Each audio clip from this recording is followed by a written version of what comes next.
Major League Baseball welcomes you to the following presentation of the Arizona Diamondbacks.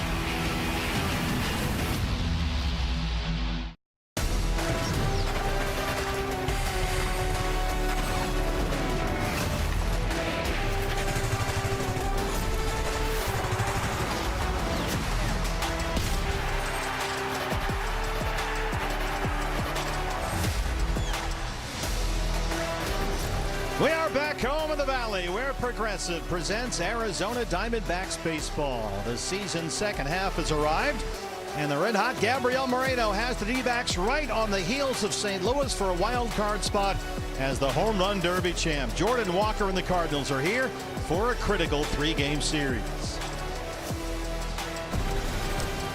Good evening from Chase Field. Steve and Bob, great to be back with you. Both the Diamondbacks and Cardinals among a group of 5 teams, all within 4 games of the final National League wildcard position. So this is a critical series. And Bob, Gabriel Moreno is heating up just in time. Just in time. Gabby got off to a little bit of a slow start this year. Torrey was DHing him and then catching him 2 or 3 days and then DHing again. Just couldn't seem to get anything going. But since May 13th, he's been one of the hottest hitters in Major League Baseball, spraying them all over the field. He's raised his batting average for the season by 100 points, and has become a critical cleanup hitter in this lineup, and they'll need him this weekend. Your Progressive player profile: Merrill Kelly wins in his last 2 starts, goes for the Diamondbacks. Michael McGreevy for the Cardinals, top 10 in the National League in ERA. Yeah, Greevy pretty tough out there. Doesn't strike out a lot of guys. Pitches to contact. He's going to use defense to make plays behind him. And for Merrill Kelly, he's held Jordan Walker 1 for 10 lifetime with 3 strikeouts. Speaking of which, here is the reigning home run derby champion. What a show he put on in Philadelphia Monday night. He's in the lineup tonight. Gracie and Todd have those lineups when we come back. Diamondbacks baseball is brought to you by Progressive Insurance. Bundle home and auto for double play of savings. Start a quote by visiting progressive.com. By Chaz Roberts, serving you since 42. By Talking Stick Resort, Playcation is back. Stay in play with rates as low as $129. By Trajan Wealth. Call Trajan Wealth today and get your game plan. And by Sanderson Ford. For the best play on a new vehicle, choose Sanderson Ford. Think back to the Diamondbacks baseball is brought to you by Progressive Insurance. Bundle home and auto for a double play of savings. Start a quote by visiting progressive.com. By Ram Trucks. Hurry in for the Ram Declaration of Deals. Nothing stops Ram. By Shamrock Farms, Arizona's hometown dairy. And by Y-Refi. Do you need relief from private student loan debt? Go to yrefi.com. Just moments away from first pitch here at Chase Field on D-backs TV. A look at Merrill Kelly in his last 2 starts, and Mark Grace, certainly dramatic improvement for Merrill. And I think he said after that second start, it was time for me to just put my foot down. I love that. I was hoping to hear that earlier in the season, but yeah, he's sick and tired of the way things were going. Now we're seeing the Merrill Kelly we're used to. Yeah, we expect to see more of that here tonight. Let's take a look at the starting lineups for both squads here, brought to you by Trajan Wealth. And Mark, you were asked to highlight 2 players. Why did you go where you went? Well, I went with Jordan Walker because, Todd, I think you and I will agree, kind of a lackluster all-star game, wouldn't you say? Oh, yeah.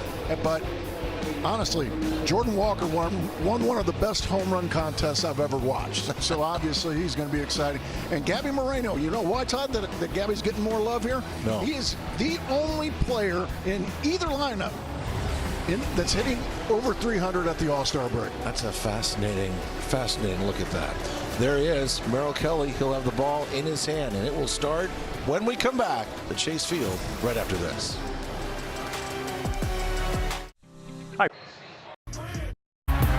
Don't look now, but the resurgent D-backs, after their sweep at Dodger Stadium, find themselves right back in the thick of things in the loaded NL wildcard race. Tim Tao will not be stopped in Los Angeles. And the Diamondbacks have a series sweep at Dodger Stadium.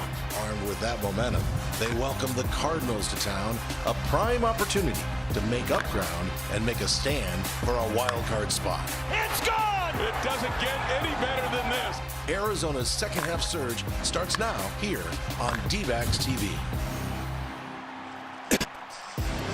And Torey Lovullo has his club within spitting distance of a wild card spot to begin this second half, and says the best is yet to come. His Diamondbacks, he thinks, are going to make some noise, and now is the time to start in that group of 5 teams, all within 4 games of the final postseason position.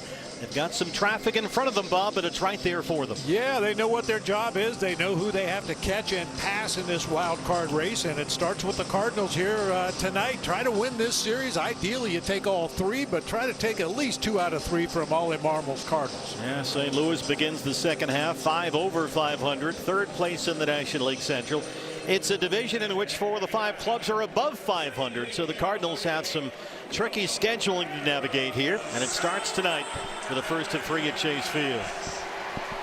And your Y-Refi starting pitcher stats on the Diamondbacks right-hander, it's Merrill Kelly, who after losses in 5 consecutive starts in June is 2-0 in July. He's beaten the Brewers and the Padres. Yeah, that start against the Padres, his most recent start, he went 7 strong innings, gave up only 1 run on 3 hits, struck out 6 Padres in that game, and it was just like a switch went off for Merrill Kelly. He struggled so much early in the season. He gave up a lot of home runs. He fell behind in a lot of counts, and as Gracie and Todd said, he just decided, I'm going to go out there and put my foot down and go to pitching. He's not pitching so much as competing, and it seems to have made a big difference with Merrill.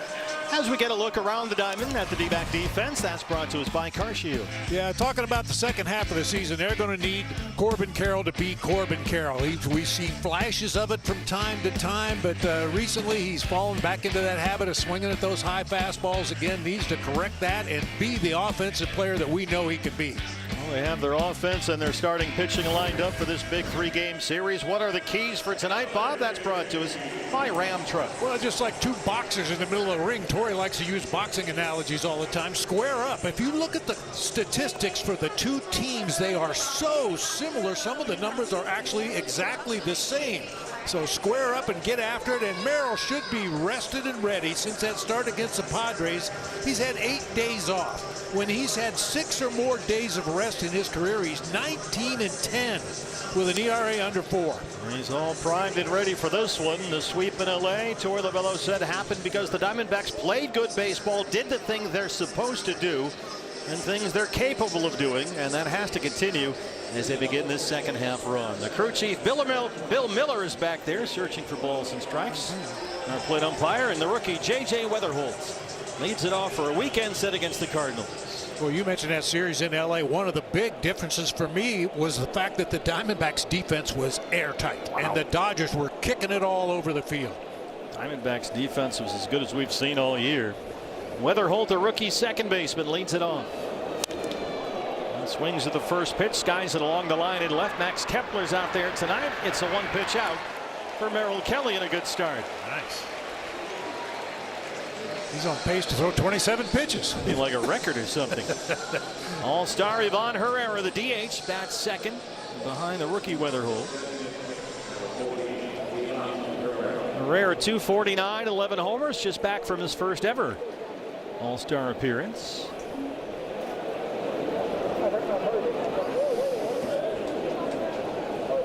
Wide open stance, which is maybe one of the reasons why his specialty is getting hit by pitches. Herrera has been plunked 24 times this year, already by far the most of the majors. Wow. Slider foul away, and it's 0-2. Herrera's primary position, other than designated hitter, which he's perfectly suited for, is catching, and he's had a real rough go behind the plate. 26 stolen bases allowed. He's yet to catch an opposing base runner. They are carrying 3 catchers, the Cardinals. Up the middle, Marte has it go right under the glove, and we just talked about the importance of the defense being buttoned up. Herrera's aboard with 1 out. That's an E4. Yeah, just a couple of steps to his right there, just didn't get the glove down to the ground. You see just enough room for that ball to sneak underneath. Don't want to give this Cardinals club 5 over 500 too many opening. Nope. Especially at the top of this lineup. Batting third, the first baseman, it's Alec Burleson. Jordan Walker, the home run derby champ, on deck. Burleson is second on the Cardinals behind Walker. both in home runs and RBIs. So he's batting third here for a reason. And you'll notice as we move forward against the Cardinals here tonight, they've got that military lineup. Oliver Marble, left, right, left, right, left, right, all the way up and down their lineup. There's Ollie Marmol, got a contract extension this spring. His club is well ahead of where folks thought they'd be this year. With a good young core they're developing.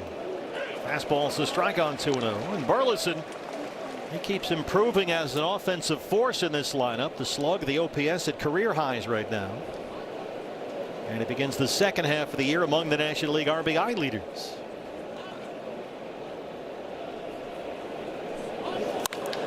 That's smashed into right field.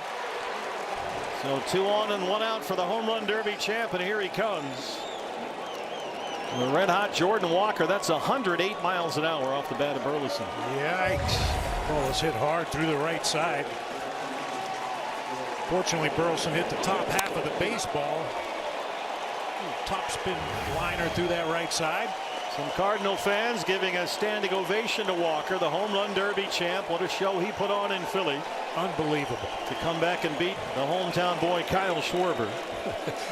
You've got 6 swings left and you need to hit 6 home runs to win. And he did. And he did. He is leading the major leagues in runs batted in. He's got 2 on and 1 out.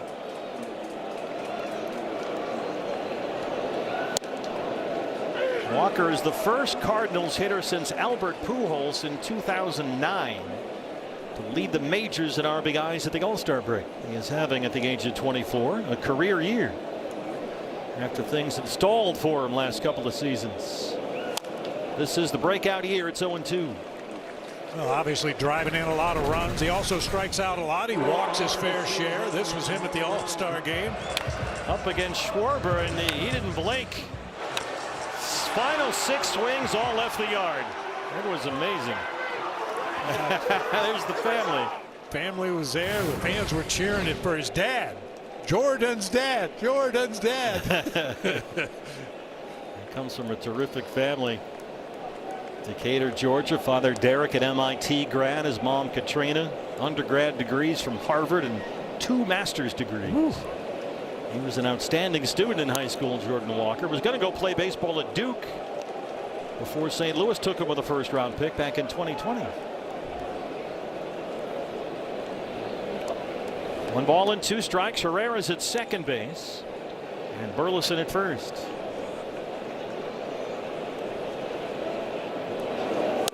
He's an enormous target up there, Jordan Walker. 6'5", 250 pounds. He's a big dude. And he kind of baits you into pitching him out over the plate. He looks like he's standing far away from that inside corner. So the natural reaction is, I'm just going to try to paint the outside corner up. But you mentioned long limbs. He covers a lot of strike zone. Which is that foul over the head of Pop Warner at third. Walker showed so much promise as a 21-year-old rookie 3 years ago, and then really struggled considerably over the previous 2 seasons. So to call this, when you look at the numbers, a breakout year for him is likely underselling it. Now the 2-2. You know, and just to pile on, he's stolen 13 bases. He's got 8 outfield assists. He has done everything for the Cardinals this year. He worked all winter long and all spring long with John Jay, the former Diamondback, who's really coached him up defensively. And he's become a very good right fielder. Full count, 3-2. Big pitch here for Merrill Kelly. We'll check on Herrera back there. Just to talk about the contrast for Walker this year and the last 2 years. The last 2 seasons, he was a negative WAR player. And now this year, just in the power department alone, he's already hit twice as many home runs than he hit in the previous 2 years combined. He missed inside with a sinker. Walker wouldn't chase, and will run out. The bases are full of Cardinals for Lars Nootbaar. I mentioned he takes his walks, he strikes out a bunch, he hits home runs. That was a tough pitch to take right there, 3-2. Door kind of opened up with that Marte error, and now here we are. Bases loaded, 1 down for Nootbaar. The left fielder, 260 and 3 homers. Herrera, the runner at third base. after the error. Burleson in second after the base hit. A walk to Walker has him at first. Won't bite on a first pitch changeup. That's always the pitch that Merrill goes to when he needs a strike. Nootbaar always a key Cardinal cog, limited to barely more than 30 games in the first half of the year by injury.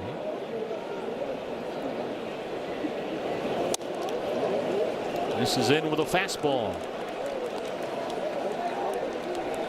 So right away, Merrill Kelly in a jam. And a one pitch out to start it off, and things have backed up on him ever since.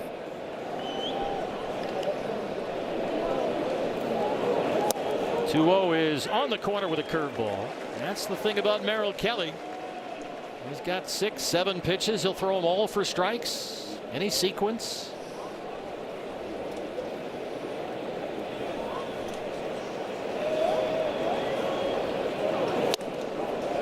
There's the four-seamer in there trying to come in on these lefties.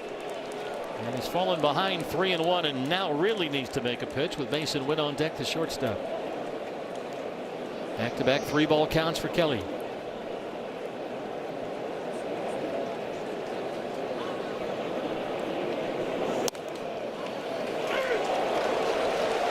Nootbaar got a 3-1 heater and decided to take it. It's all right. They still give you one more. That might have been a good pitch to take a whack at. Bill Miller gets some timeout. I'm a little surprised he took it, to be honest with you. Most hitters, you grind to get into those 3-1 counts where maybe you can guess location or pitch. Right on the corner. Yep, Gabby will challenge Bill Miller. The catcher is challenging the call of ball. This will really flip a count. This is a great challenge by Gabby, even to take a shot here given the circumstances, and he got it. Yeah. Arizona has 2 challenges remaining. That's a tremendous example of how ABS has changed the game. Instead of a bases-loaded walk and a 1-0 lead, it's a strikeout. Right on the edge there. Bottom of the kneecaps, edge of the inside corner. Even if they had not gotten overturned, it would have been well worth the try. Yep. Given the situation. Those challengers are so situationally based. Now you got to get Wynn. Curveball, strike 1. Shortstop, 243 and 4 homers.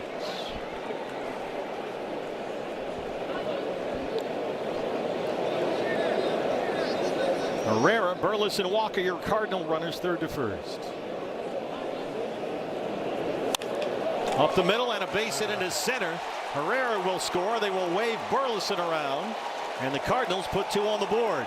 Mason Wynn drives in 2. Mason Wynn now 9 for his last 18 with runners in scoring position. Just takes this pitch right back up the middle of the field. Yeah, that was a sinker that Merrill wanted down. He left it up just a bit, well above the bottom of the zone. Brian Kaplan's out to the mound now, and the batter will be Nathan Church. And Marte error, for the moment it seemed harmless enough, but it's so often we see that a play like that, a routine play that doesn't get made, opens up the door for a whole lot of worse things behind it. Yeah, we've heard Dave McKay talk about it all the time. One of his tenets as a base coach, the outs you don't get. And that was one. That ball should have been played by Marte. That should have been the second out of the inning. Nobody on base, 2 outs, working against the 3-4 hitters. I'll take my chances with that. Sure. Also, Merrill would tell you he missed location with that sinker to win. He just left it up too high. So Church, the young center fielder, has been so good defensively, steps in. He has taken over the everyday center field job. Walker is at second and wins at first. Changeup sails away. Church, the rookie, 236. He's got occasional power, 8 home runs. Nolan drawn in at third base to protect against a possible bunt for base hit. With a runner in scoring position, I kind of doubt it, but that's what they call taking the bunt away. If you come up and play even with the baseline, the hitter's going to see you standing there and say, not worth a chance.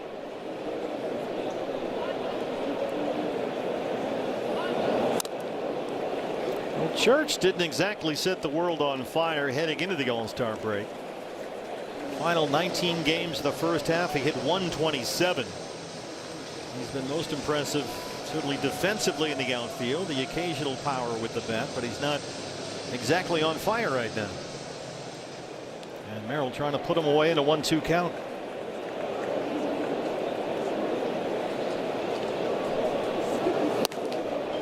Chase up there, 2 balls and 2 strikes.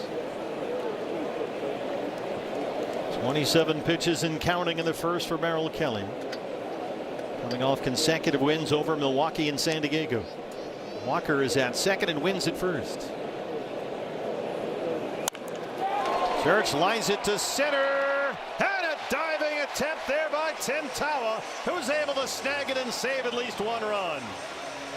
So the inning got underwater with a poor defensive play. Tawa closes it with a terrific catch in center. And the Diamondbacks have some work to do. Diamondbacks spot the Cardinals 2 runs. Now they'll try to counterpunch against your St. Louis starter. It's Michael McGreevy, 26-year-old right-hander. That 3.01 ERA is among the 10 best in the National League. I mentioned it before, not a big-time strikeout pitcher, only 66 punch-outs in over 100 innings of work, but he'll put the ball on the ground. He really relies on his defense to make plays behind him. Kittel leads it off. Fastball right down Broadway, 256, 17 homers for Marte. Just missed that ground ball up the middle, but it did appear when we looked at the replay like it might have deflected just a little bit off Merrill Kelly's glove, and that may have caused Kittel to miss his attempt at it on that ground ball hit by Ivan Herrera. Drop to first, backs up Burleson along the line. McGreevy covers, and we get a look around the diamond at the St. Louis defense. And we're going to highlight their second baseman, J.J. Weatherholt. He, even though he made an out on the first pitch of the ball game tonight, this guy is among the best rookies in baseball. He's a tremendous defender at second base and really coming into his own offensively. Just got $112 million contract extension with the Cardinals about a week ago. Geraldo Perdomo bats second.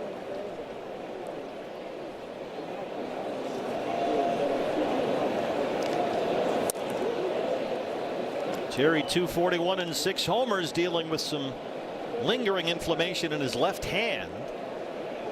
He did have a cortisone shot, we're told, to try and alleviate that discomfort.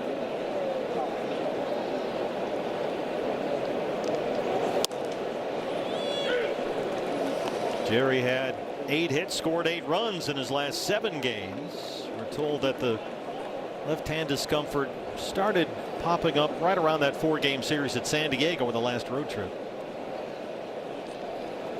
And Torrey was saying it wasn't one specific play where he injured the hand, just sort of the accumulation of playing every day. But hopefully the time down and the cortisone shot will help out.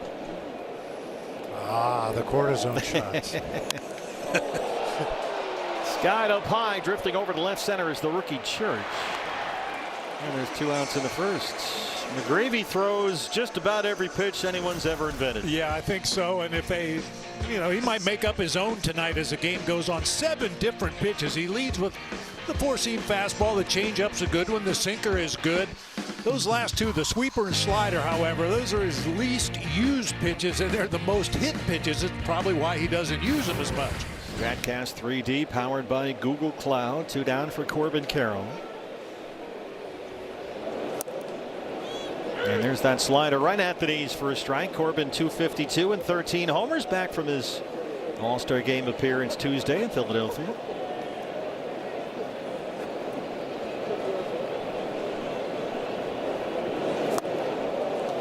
Chase that changeup. McGreevy can be pretty stingy out there. A dozen times this season he's gone at least 6 innings and allowed 2 runs or fewer, which matches Eduardo Rodriguez for second most of the majors, behind only Phillies All-Star pitcher Christopher Sanchez. How about this? The Cardinals have been shut out 5 times this season. 4 of those came when McGreevy was on the mound. He is that guy. Doesn't get the run support. St. Louis has given him 2 runs or fewer in support, roughly half his starts this year, which is why the record is a little skewed when you look at the ERA. He's got a 3.01 ERA, but he's 4-7.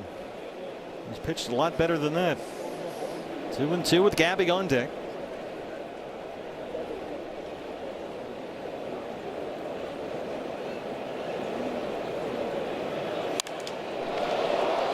Corbin gets this up in the air.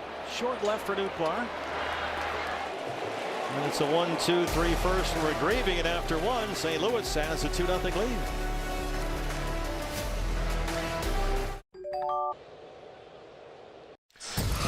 Let's take a look around the league. The Dodgers in the Bronx. Garrett Cole had LA shut out for 6, but here's Max Muncy in the 7th. A 2-run home run that was all the scoring LA needed against Aaron Boone's Yankees. Garrett Cole was brilliant through 6, but Muncy's homer gave the Dodgers a 2-1 lead. So after losing 3 straight to the Diamondbacks, they are 1-0 in New York. And that was a legitimate home run to right field at Yankee Stadium. So many times guys hit a ball 320 feet that just barely clears that right field wall. Muncy hit that up in the second deck. Well, the Dodgers, when the Diamondbacks played them there last weekend, looked like they couldn't wait to get to the All-Star break, but looking good so far as Jose Fermin, the third baseman, leads off the St. Louis second. Merrill Kelly coming off a 28-pitch first. They've rotated third baseman this year. Nolan Gorman, the Valley native, has struggled. He's rebuilding his swing. We've seen a bit of the rookie Blaze Jordan. And now it's the utility man Jose Fermin getting the start tonight at third. Very usable part of things for Ollie Marmol. And Fermin knocks it into center. Well, 3 base hits for the Cardinals. They've all looked just like that.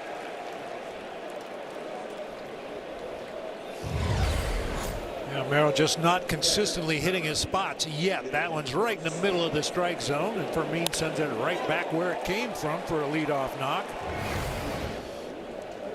5 runners with the first 8 batters for St. Louis. The catcher's Jimmy Crooks, who bats 9th.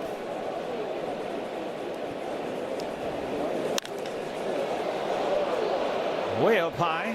Corbin Carroll's under it. And there's a quick out. Hey fans, the jackpot's now open for our D-backs Give Back 50-50 raffle, supported by Avnet Cares, and it's already over $11,000. One lucky winner takes home half the net proceeds, and the other half benefits the Arizona Diamondbacks Foundation's youth sports and outreach programs.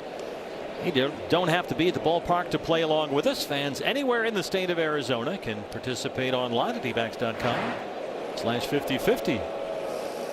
I know we've got fans watching in Cave Creek tonight. Don't be afraid to get in that wallet. Let's go. Good crowd in here tonight to start the second half. Nice homestand. 3 against St. Louis, 3 against the Athletics starting on Monday. Weatherholt, the second baseman, leads it off. And then they got him. Oh, they picked off Fermin. The quick feet of Merrill Kelly, one of the best moves in the majors.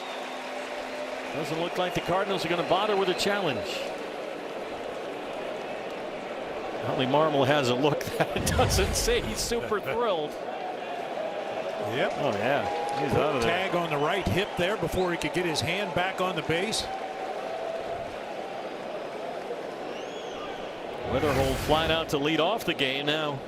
Base is empty, 2 outs. Merrill could really use a quick second here after that 28-pitch first. One more look.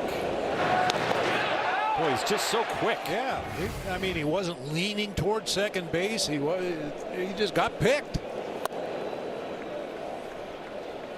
Merrill's not really had that changeup so far, and when he doesn't have the changeup, that's where he really needs to search for something else. That changeup is kind of the true north on his pitching compass. Everything sailing away arm side now. 3-0. Herrera's on deck.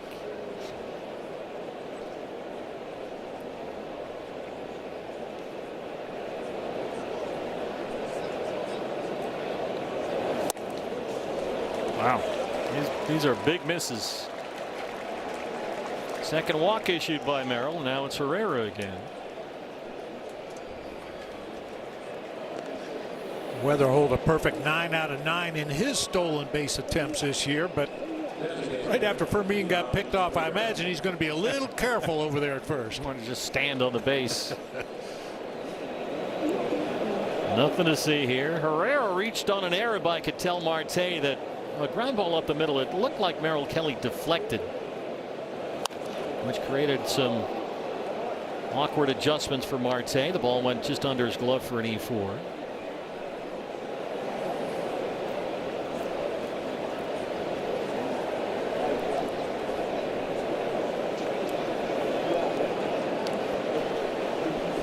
Now the 0-1. Gabby sets outside, and that was over the middle. Here's the ball that Herrera hit. Looks like Merrill deflects it just a bit off the glove, just a little bit, which created a weird adjustment for Marte and went under him for the error.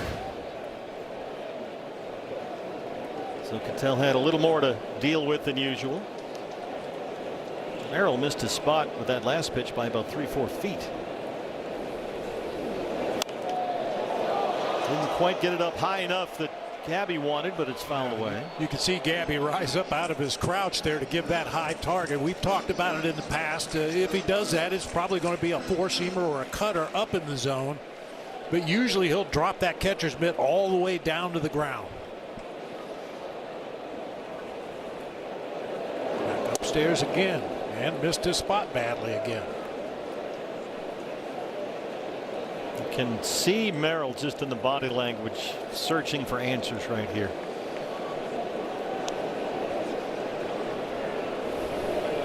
Already at 40 pitches.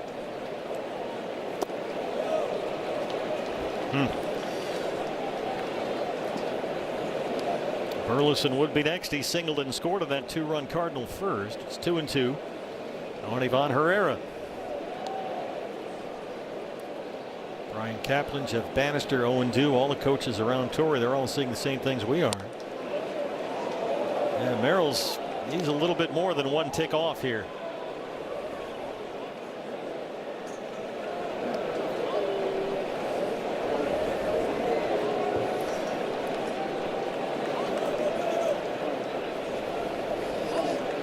Three-two to Herrera. Weatherholt takes off, and that's fouled away.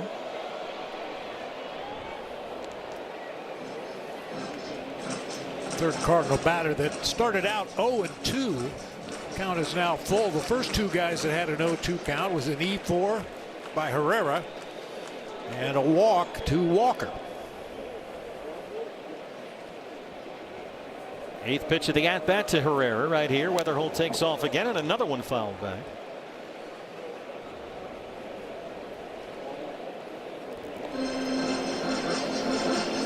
Herrera's been a critical bat here in this St. Louis lineup for a couple of years now, but he closed the first half of this year in a bit of a slump, hitting only .205 in his final 25 games heading into the All-Star break. Weatherholt off and running again, swing and a miss, a better change up there, and Merrill gets his second strikeout, a scoreless second, and some work to do. It's 2-0 St. Louis. Diamondbacks. Moreno hits it in the air. This is headed for the bleachers, and it's gone. Man, that ball was launched. Oh, he got all that ball. Way out of here, Gabriel Moreno. My goodness, that's a long home run in this ballpark. This is loud off the bat. Really has been heating up lately. And by far the Diamondbacks' hottest hitter going into the All-Star break. He leads off the second against Michael McGreevy, the Cardinals right-hander, coming off a 10-pitch first. And right away at strike one. Gabby 301 and 6 homers, and he begins the second half of the year having reached base safely in 32 consecutive starts, dating all the way back to June 2nd. He's the catcher in the cleanup spot tonight. Sinker on the corner, and right away it's 0-2. A sensational tour for Moreno through San Diego and LA. In 7 games on that trip, you went 12 for 27. Wow. And in there is a whole lot of bases on balls. His plate discipline has been very impressive.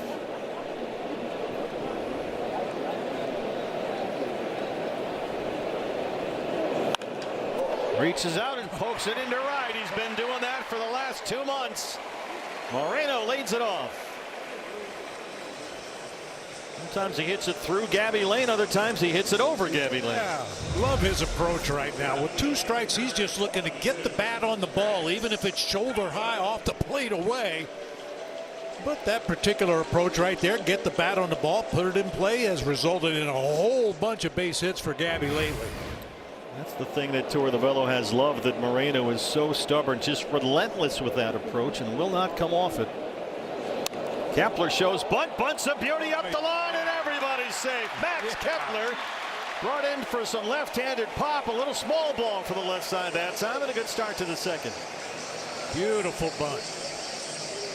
You were just talking about that in the previous half inning with Nolan Arenado trying to take that away at third base. Yeah, and Kepler took a look and said, if I can keep it away from the pitcher, this is an easy base hit to the left side with Fermin playing his back as far as he was. Nice bunt. This is one of the critical bats in this lineup that has to get going. It's Lourdes Gurriel Jr. That's Max Kepler's first bunt base hit since 2017. Oh-ho. And that gets behind Crooks, and everybody gets a free 90. And things quickly unraveling here for McGreevy. Well, perhaps Crooks got no, he just banned on that. Just took his eye off the pitch as Lourdes showed bunt right there. The pass ball. Oh, by the way, that bunt base hit by Kepler, that's the 18th bunt base hit this year, 3rd most in the majors. Base hit from Lourdes can tie it up, get those 2 runs right back. Gets it in the air, fairly deep right center. Church will chase it down near the pool. Moreno will tag. Kepler into third. Diamondbacks on the board. The RBI for Lourdes. All right.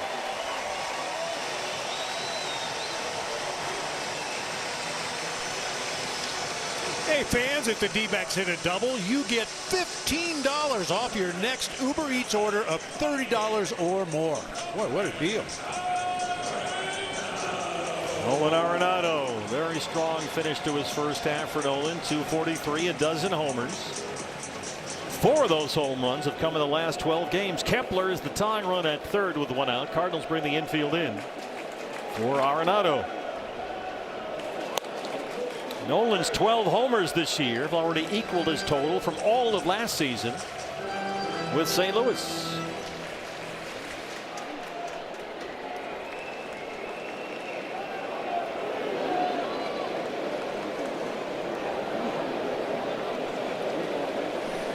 This is where McGreevy really battles you. He is not a strikeout pitcher, averages less than 6 strikeouts per 9. He succeeds by limiting traffic on the bases. This is a guy that just doesn't walk anybody.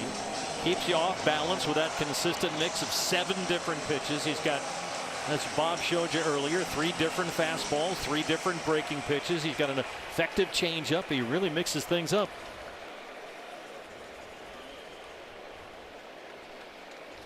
It's 0-2.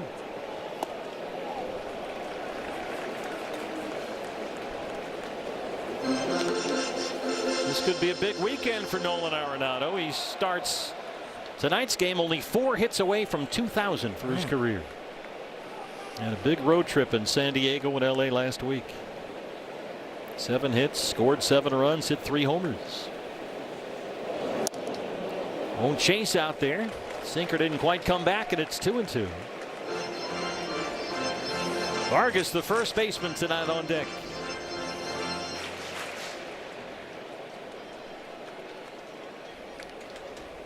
Infield still in. Kepler that time run at third base with 1 out. Now the 2-2. Chase the curveball. First strikeout for McGreevy.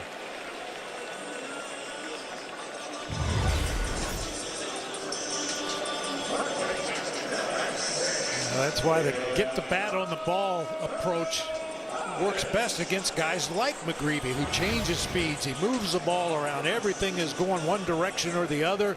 Tries to keep it down in the zone. Just get the bat on the ball, put it in play. Oldemaro Vargas looks at a breaking ball slider for a strike. Vargas coming off his 35th birthday yesterday. Just under 260 and 7 homers. He starts at first base tonight.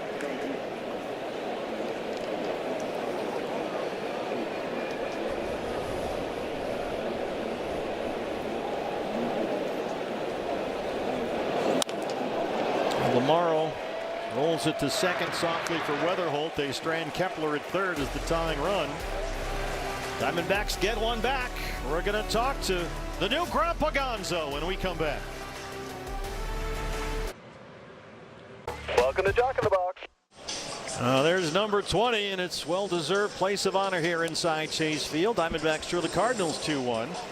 And we're joined by Grandpa Gonzo. This is big news. Congratulations. It is. Thank you so much. That's so awesome. How's everybody doing? Everybody's doing great. Megan's doing great. Her husband Joe and Wade and Baker. Wade and Baker, nice. 2 NASCAR drivers we got now. That's pretty good. Yeah, it's a good bit. No, we're super excited. I mean, what a blessing to have 2 new additions to the Barlow family and the Gonzalez family. Well, I can't imagine anyone in a better position to spoil their grandchildren. Oh, man, You're yeah. one of the most generous people I've ever known. Thank you. And so I bet you can't wait to go to Toys R Us and just pull them out. Oh, yeah. I think when my kids were, we closed Toys R Us down, right, BB, over in the PV area. Here's Burleson who grounds out to start the third. So we're here celebrating, among other things, the 25th anniversary of 2001 Diamondbacks, and I saw they did a tremendous job really recapping your entire season that year in the pregame show. Yeah, it was, I mean, that team was incredible from the first day that BB walked into that meeting. And when you have a veteran club and you have a manager that's coming in, you know, as a new guy, I mean, we all knew BB because he was up here before, and then he's down on the field. And you know, when he had the meeting, we were like, okay, when he walked out of the meeting, we were like, that's our guy right there. We know we're gonna have fun and we're gonna play hard each and every day. I want to get back to that, but I want to jump to this Gonzo while Jordan Walker is up there. Did you watch him? I know you've been busy the last couple of days. Actually, I was visiting my daughter in LA, and I saw it at that Cosm. It's a new place. This place was incredible. I saw the home run derby there. I felt like I was still on the field sitting up there watching it from there. Now that's 25 years ago. You won the home run derby. Here's the reigning champion. Perdomo makes another terrific play up the middle. I do want to say I'm waiting for the $1 million check that he got. I didn't get one of those. I got a handshake and a trophy, and another guy won a house. It wasn't even a house for me. It was for somebody else I won. Plus, you got that cool necklace. Yeah, that's. I mean, even Baxter got a belt, right? Like, Baxter won the mascot home run derby. Anybody out there? Can you make me a belt buckle or anything? We're surrounded by home run derby champions here. Oh, man. Lars Nootbaar. 2 ground ball outs for Merrill Kelly, looking for that quick inning. But anyway, go back to 0-1. Yeah. When you were watching that, it was a nice piece. It really started with your season start to finish. Anything flash back to you, or anything that you may have put in the back of your mind? You know, actually, one of the biggest memories for me was opening series in LA. I hit a home run late in the game, and for me, that was the best feeling because I knew that was going to be BB's first managerial win. And it was like in the 8th or 9th inning or something like that. It was late in the game. They brought in a left-hander, and then I think I hit a 2-run shot. And you know, when you do stuff like that, I was more about happy for BB because we were going to get him his first W as a manager. And you know, that was the main, you know, one of the main things to start that season off. And then, you know, we had our ups and downs during the season, but we got hot when we needed to at the right time, and we had a great bunch of guys that wanted to win every time out. Well, the newest episode of Ring and Trophy, they call you the mayor. Yeah. And I think it fits. I mean, Sean Casey was the mayor with the Reds. You know, he talked to everybody that came to first base. But, Gonzo, I got to admit, I never saw anybody in this game going all the way back to my minor league days who were more popular in the game than you were. Well, I appreciate it. It still is. Yeah. I just try to treat people the way I want to be treated. I know, you know, playing the game is hard enough. And, you know, my teammates used to make fun of me. They're like, how do you know that guy? I go, I just met him out on the street somewhere or whatever. It's still like that, traveling. Well, except for the guy at Pittsburgh on the bridge. From He's your big fan, yeah. He gives me a lot of the business, but. And there's the strikeout for Merrill. Well, hey, congratulations so much. Thanks for taking the time. Thank you. It's Grandpa Gonzo. 25 years ago, a home run derby champ and a World Series hero.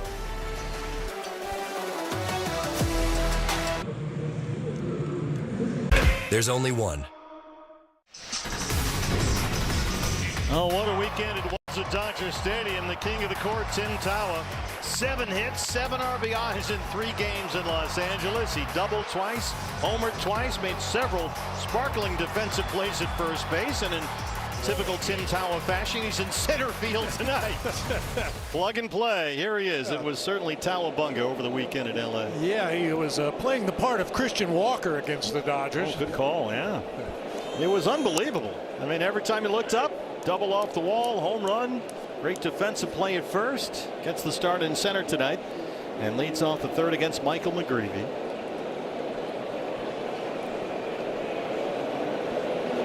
Of course, Tommy Troy has got that sprained AC joint in his shoulder, and it looks like Tommy will be out approximately a month.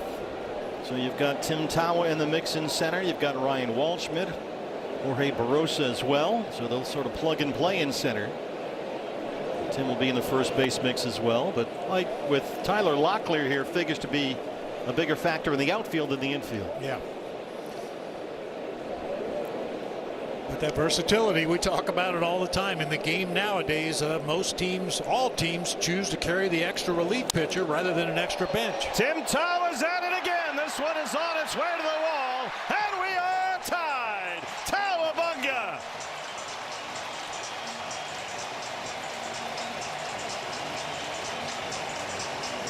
Unbelievable. Tor Lavella was talking about Tim Tawa today, Bob, and he said for any young player, they reach a point where they don't think they can play at this level, they know it, and Tim Tawa might be at that point. Yeah, sometimes all it takes is squaring one up, catching it on the barrel, getting it in the air to your pull field, and Timmy's been doing that with regularity lately. Wow. Red hot. The king of the court. It's a Jumbo Jack. Free Jumbo Jack tomorrow at Jack in the Box with the purchase of a large drink. Number 4 for Tawa. We're tied at 2. Here's Ketel Marte.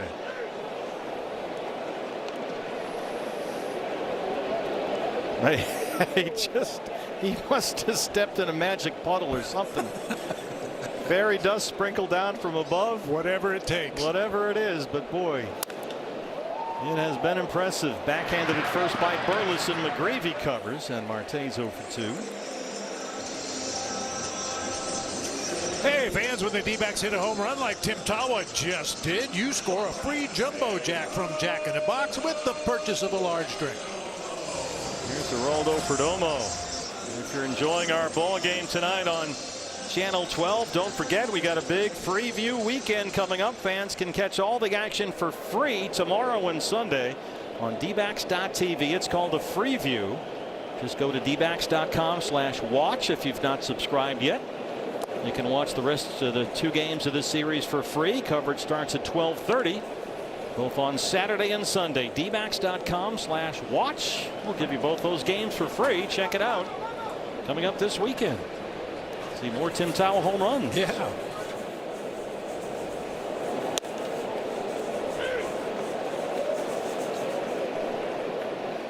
For Tawa, that's his 3rd home run in his last 16 at bats. In his first 71 at bats this year, he hit 1 home run. What a game. A little bit of a contrast there. Perdomo bounces it foul at first. That free view is a great idea. I mean, you're watching right now on Channel 12. You say, you know, I haven't gotten around to subscribing to dbacks.tv. Well, we'll give you 2 free games. You can check it out. Sure. You still got half a season to go.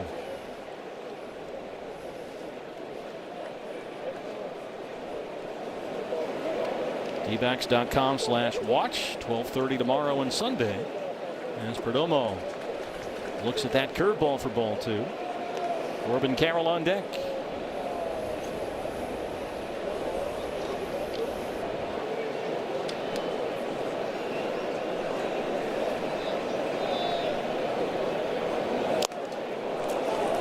Got a hard sinker up and away. Swing and a miss by Perdomo, and McGreevy has strikeout number 2.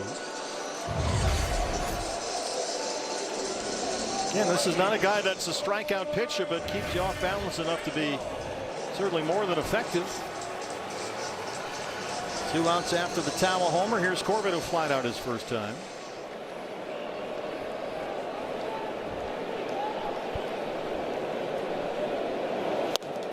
Corbin finished the first half of the year 4 for 50 in the final 14 games going into the All-Star break, but in typical Corbin Carroll fashion, didn't really take any time off this week. At the All-Star game Philly Tuesday, he was back here hitting Wednesday and worked out with the team yesterday. So no downtime for Corbin as he tries to get things sorted out.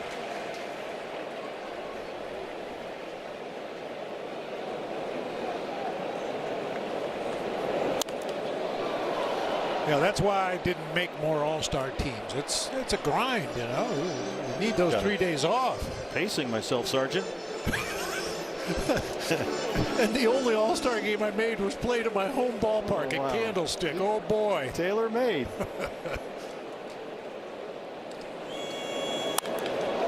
Corbin gets it in the air to center. Church has room out there. And that's the end of the third. Tim Tawa, the red-hot Tim Tawa, his 4th of the year. And after 3, the Diamondbacks and Cardinals are all tied at 2.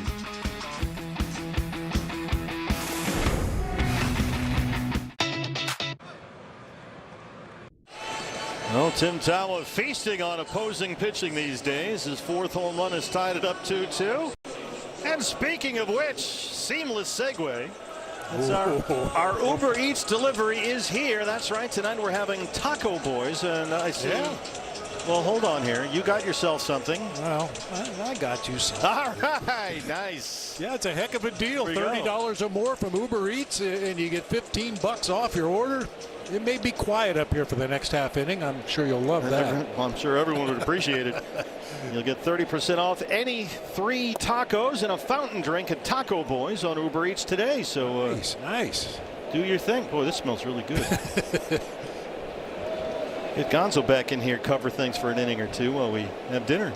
Mason Wynn leads off the Cardinal 4th. And Merrill Kelly seeming to find his way. He's retired 4 straight. He's got 3 strikeouts after a bumpy first.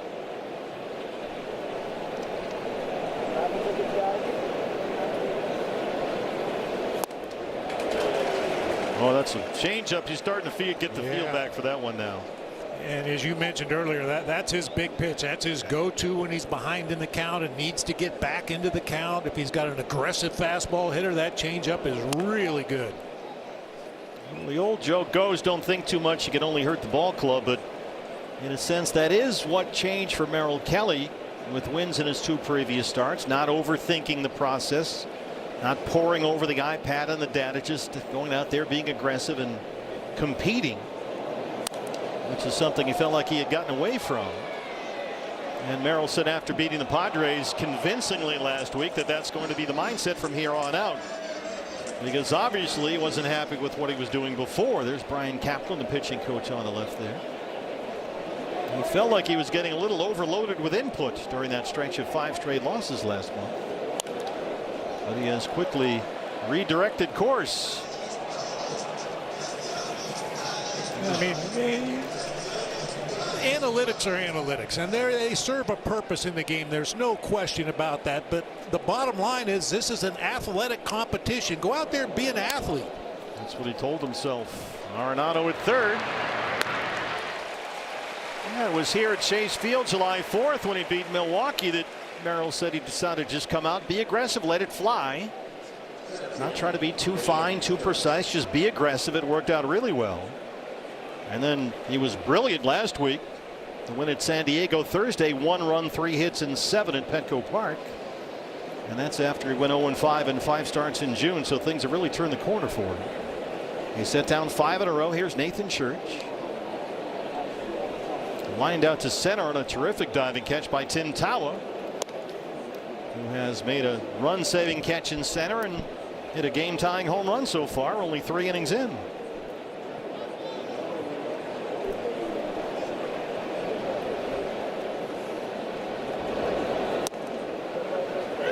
Getting back to Merrill for just a moment, the late great Roger Craig, my manager in San Francisco, tremendous pitching coach in Detroit. Legend. He would, when the pitchers would go through little funks where they were just missing and they weren't pitching aggressively, he would have them come out and watch batting practice. It would be on the bulletin board, all pitchers on the field for batting practice, and he would line them up behind the cage Now watch how many times the guys foul the ball off the top of the cage or beat it into the ground against a coach throwing 60 miles an hour. And it was his way of sending a message that every pitch doesn't have to be perfect. Guys make outs on meatballs. Well, whatever adjustment Merrill needed to be made, and things were teetering on the brink a bit in the first and the second, he has really locked it in. That's 6 in a row retired now. And here's Jose Fermin, the third baseman. And for Merrill, it was really a concerted effort. Just stop trying to fix everything. Stop trying to tweak things all the time. He decided he was just going to do something else and change it around. And boy, things have really changed.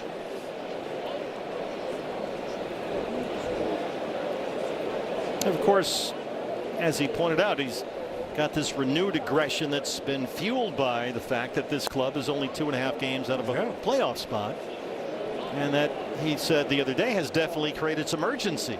You're in a good spot after they've been treading water a little bit here. You want to keep that going.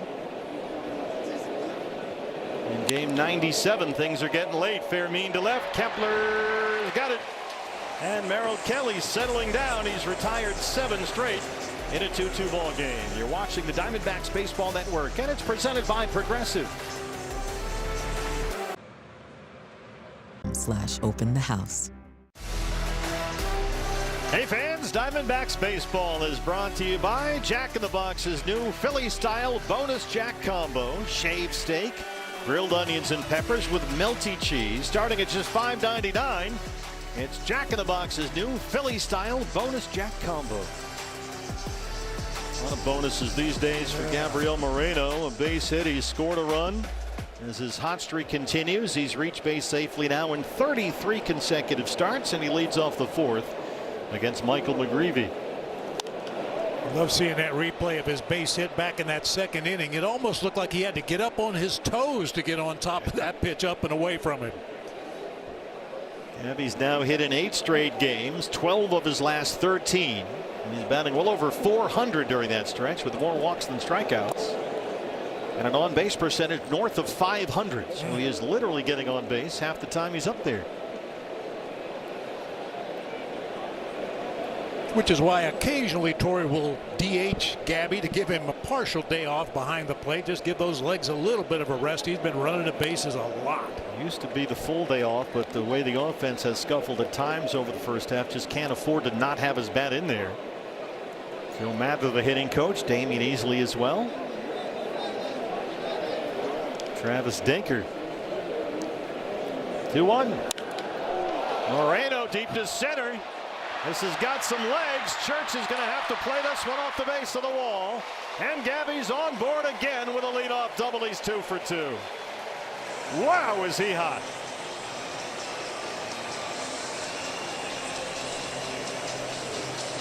Relentless in his approach is how Torrey Luello puts it. Absolutely, and got some backspin on this ball. Got tremendous carry out there just to the left of straightaway center. Church ran back as far as he thought he could and then played it off the wall. Man, is he hot. It's crazy. I mean, this is going on 2 months now like this. Kepler had a bunt base hit. That brings Fermin in from third a bit. Max gets it to the right side. Weatherholt throws him out. And Kepler advances the runner into third. Get him on, get him over, get him in. Nice job by Max that time to make sure he rolled over that ball and got it to the right side. Well, that D-backs double gets you $15 off your next Uber Eats order of $30 or more. Just use the code D-backs 2026 as we eat our tacos during the commercial breaks.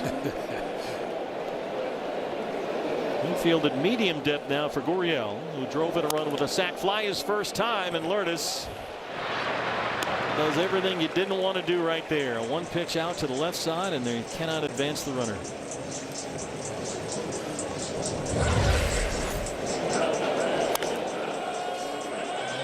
Probably a little overly aggressive that time. Of course, he wants to drive that run home from third base. Saw the infield drawn in. Thought maybe he could drive one through that left side, but unfortunately right at Fermin. Well, it's up to Arenado. Remember, they left Kepler at third base earlier in the game. That was back in the second inning. Don't want to strand Gabby here in the 4th. He's at third base with 2 down. Arenado struck out on a curveball his first time. There's that sweeper for ball 1.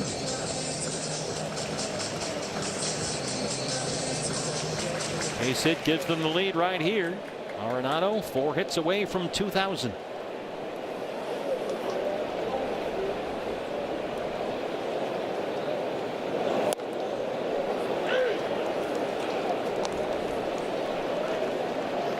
Getting to the point in the season where at bats like the one we just saw from Gurriel will get you on the bench.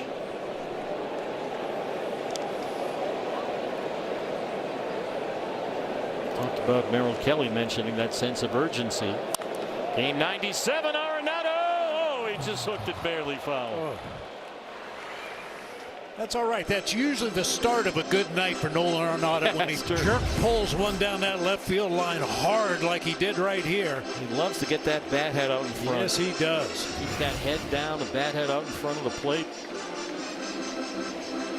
And a big road trip, Arenado against the Padres and Dodgers. 7 hits, 3 homers in those 7 games.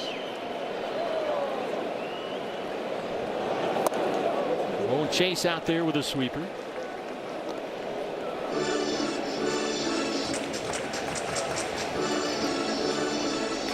Vargas would be next. Till tomorrow at first base tonight. It's 2-2 on Nolan Arenado. Moreno's at third with 2 down. As the go-ahead run. Cardinals 5 over 500 at the All-Star break. 3rd place in the NL Central.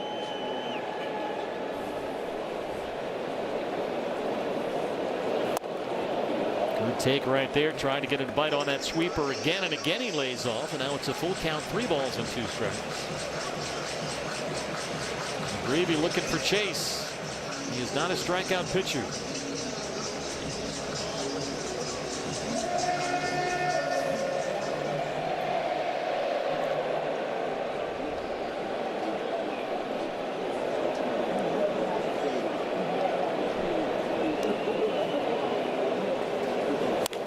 Arenado, Mason Wynn, the foot race is on, and Mason Wynn makes an outstanding play to save a run. The Cardinals shortstop, a Gold Glover in the National League last year, and you just saw why. We're still tied at 2.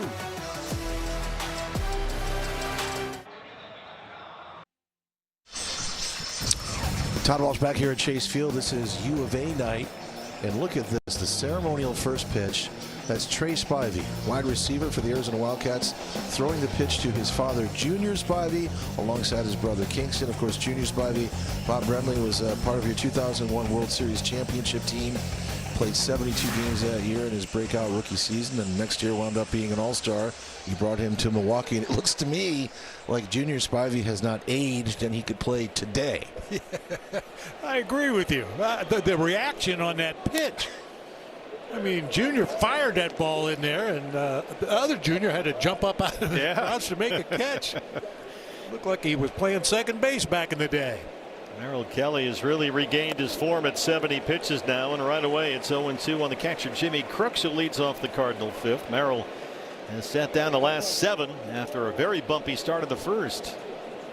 You can see he's got the feel for the changeup back. The location on all his pitches is much better. He has walked 2 so far, struck out 3. Line to Marte, and that's 8 straight, set down by Merrill, the mainstay. Well, we have a moment here. Let's check in on the latest from the comedy team of Lavello and Hovick. It's Tim Hovick and Santan Ford. Name? What are you doing? Name, please. Torey Lavello? I'm not seeing it. Open the gate. Season 2 is well underway. You know, I had a great production meeting with Mickey Wheeler about the Tim Hovick ad campaign, and I think Mickey might have a spot. Uh-oh. Well, Mickey has come up with his own. See, he's mad at me now. He's come up with his own ad that he can star in season 3. Oh, there you go. Where Mickey goes down. Now, see, Mickey's camera position, he's always right there. He's the best in the business. Near Torey. So the spot would go that Hovick comes in and he is operating Mickey's camera. What? And Torrey comes in and says, "Hey, Tim, that's Mickey's camera." And then Mickey he doesn't want any dialogue. He wants to be like Zach Gallen, just kind of nod. And then takes over. So I think Mick, that's a great idea. He's gonna get a screenwriter credit for it, I think. Mick, I think you do need a line though.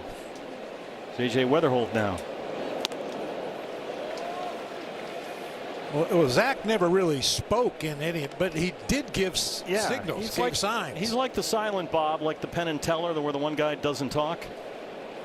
But I think Mickey's got the kind of range where he could give him a couple of lines. So I'll have to pass that along to Tim. Oh boy, Weatherholt got every bit of that one, and the Cardinals have a 3-2 lead. Ooh. Wow. Well, rookie J.J. Weatherholt just about a week ago got a 8-year, $112 million extension, and you just saw why. They really like this kid. The leading National League Rookie of the Year candidate. And the home run bug comes back to bite Merrill Kelly again. That's the 21st he's given up this year. Weatherholt is in the top 5, mostly top 3 among National League rookies in just about every offensive category, and he flexes his muscles here. That ball was blasted. It was 14th. 402 feet. Cardinals regain the lead as Ivan Herrera steps in. He's got the bling. I think it's on backwards though.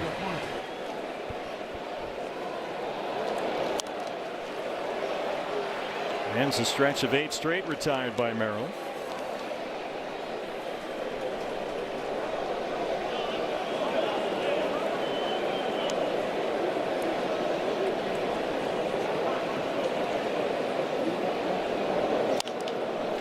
Rolled to third for Arenado. The glove is just waiting for the ball. 2 outs in the 5th. Something Torey Lovullo always talks about with Nolan Arenado. The glove is always down on the ground, perfectly positioned.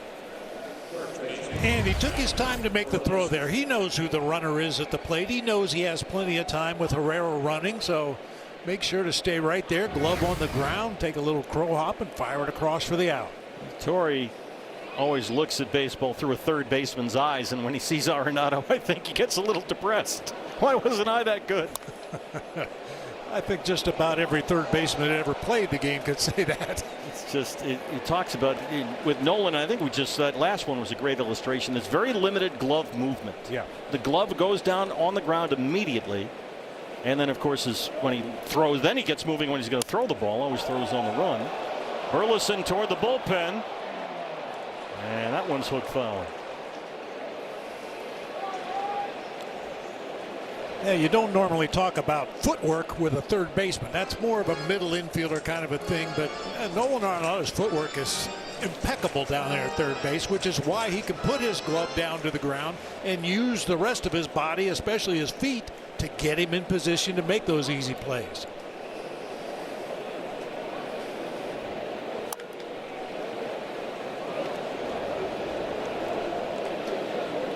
Burleson, this guy really is one of the most underrated hitters in the league. He has singled and grounded out so far.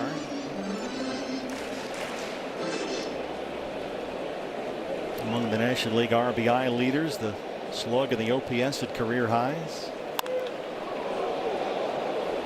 Burleson does nearly all his damage against right-hand pitching, as you might imagine. He's over 300 against righties, including all but 2 of his 15 home runs.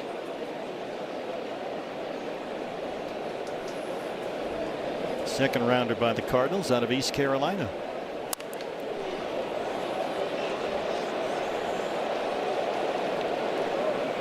He's pulling the ball with more authority this year. The walk rate has increased every season, as has the hard hit rate.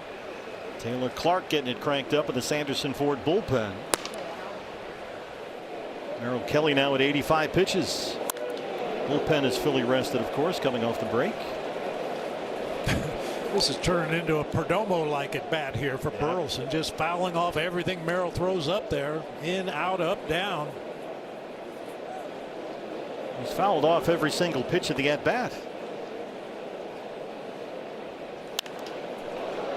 This one might stay playable. Kepler's got a long way to go, though. Max near the line, and he's got it in fair territory. J.J. Weatherholt's 14th has given the Cardinals a 3-2 lead. All season long. Rookie J.J. Weatherholt, a Cardinal first rounder 2 years ago out of West Virginia University, has made it 3-2 St. Louis with his 14th of the year. And as Ildemaro Vargas steps up to lead off the home half, we'll remind you that you can stream Diamondbacks and Cardinals games for free tomorrow and Sunday at dbacks.tv. It's presented by Progressive. No credit card required. In D-backs territory only. dbacks.com/watch is where you go for all the info. So if you're watching us on channel 12 tonight and you've not yet subscribed to dbacks.tv, we'll give you the next 2 games of this series for free. And you can think about signing up for the rest of the year as we march toward a postseason spot. Vargas grounded out in the second. He leads off the 5th against Michael McGreevy. That's my favorite 4-letter word that starts with F. Free. I'm afraid to ask what your second favorite word is in that category, but we'll move on.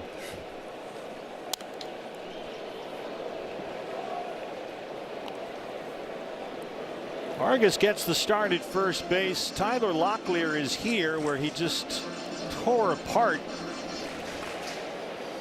the Pacific Coast League last week. The series against Round Rock, where, oh my goodness, everything was a double or a home run for Tyler. So he's here and ready to play first base, but Vargas got the start tonight. Torey Lovullo wanted to prioritize defense tonight, he said, particularly against this Cardinals lineup. So we're going to see Tyler Locklear at some point soon. He's going to get his opportunities. Vargas had 4 hits in 6 games on that trip in San Diego and LA.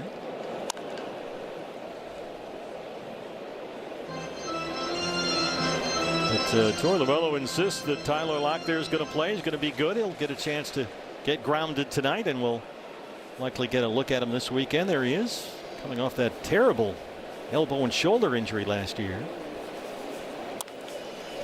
Vargas, little tapper that stays fair up the line in McGreevy, and Ildemaro just has to surrender. Well, look at Tim Tawa's day so far, coming off that remarkable series in LA. This was the terrific catch to win the first and save at least 1 run. Then he leads off the 3rd with a home run. It's our Chaz Roberts, air conditioning and plumbing. Cool plays of the game. Stay hot, Timmy Tawa. 7 hits, 7 RBIs in 3 games in LA. 1 for 1 with a home run, his 4th of the year so far tonight.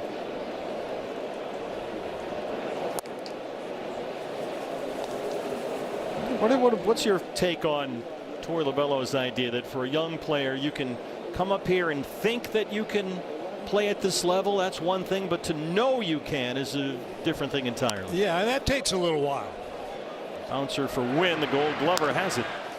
And obviously you need to have some success to start to build that confidence that you belong at the major league level. So yeah, if a guy's a good athlete and he's been a good player, he's going to be a good player in the major leagues. It just might take some guys a little bit longer to settle in. You have a series like Tim did in LA, and suddenly something flips the switch, and then you know you belong, and you can do it here. Cattell has twice grounded out to first. It was kind of a quiet trip for Marte. In the 7 games against the Padres and Dodgers, he went 4 for 30.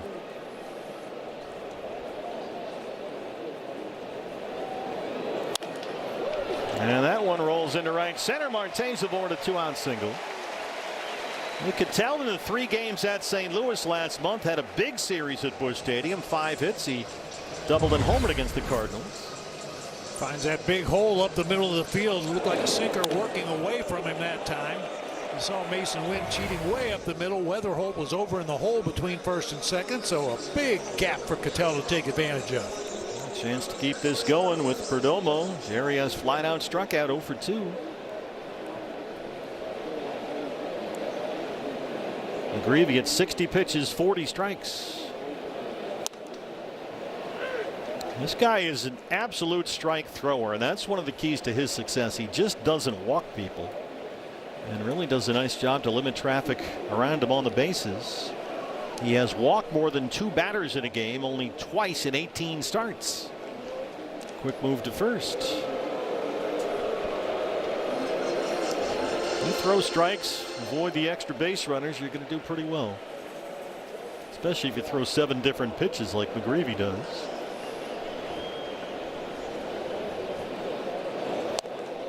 McGreevy out of San Clemente High School in California.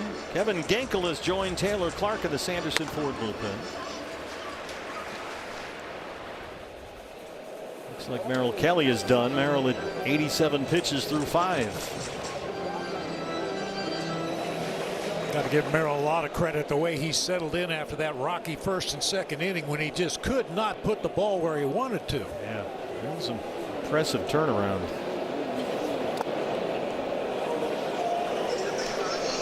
It was a 28 pitch first for Merrill. Walked a batter, had a ground ball go under Marte's glove that he deflected. 2 singles in that inning as well. And he was missing by a wide margin, but suddenly found it and retired 8 straight before that Weatherholt home run.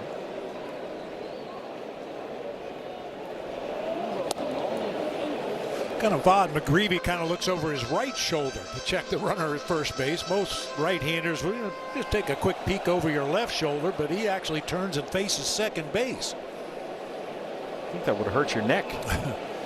Took a peek there, and then once he comes up into the set position, he's looking back at second base. Oh boy, dropped the curveball. Perdomo will challenge Bill Miller. This is right on the edge. Close one here for Jerry, trying to keep this inning going. Yeah. Wow. Wow. I mean, that's less than, wow. You couldn't slide a piece of paper between that baseball and the outside corner. So let's see if Perdomo can cash in here. Yep. And keep this inning alive. Now it's 3-2. Burleson plays behind Marte at first. And there goes Cattell.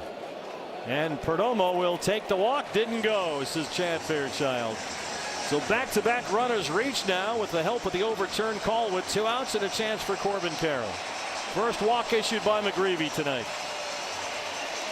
With a little help from ABS. Corbin has flied out twice. And everybody waiting for the magic swing that will get things back on track for Corbin. It was 4 for his last 52 at the plate.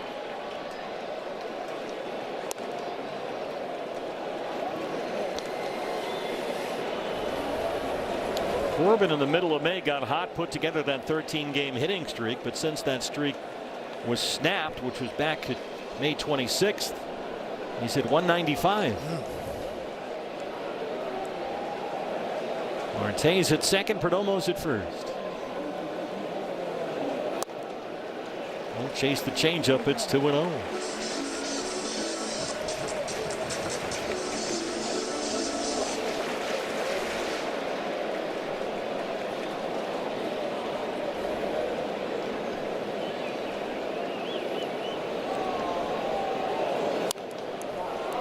Says a lot about the way Corbin is wired. Talking with Torrey today, had the All-Star game in Philly Tuesday night. You think, all right, go spend 2 days on the beach or something. Came back here, hit Wednesday, practiced yesterday. No downtime.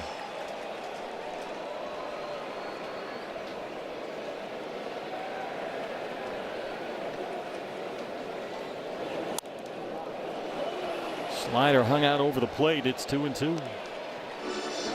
It's funny how some guys, they don't want to take a day off of batting practice during the course of the season, even though it's a long grind and physically and mentally it can be really draining. But some guys just feel like they need to put their feet on a baseball field every day, swing that bat, throw the ball. He has a very regimented routine. It's what Torrey says makes Corbin 1% of the 1%. And he's not coming off it. McGreevy now at 70 pitches, 44 strikes, 2-2. Corbin to second. Weatherholt's got it from the edge of the outfield grass, and McGreevy strands a pair of 2-out runners through 5. He leads at 3-2.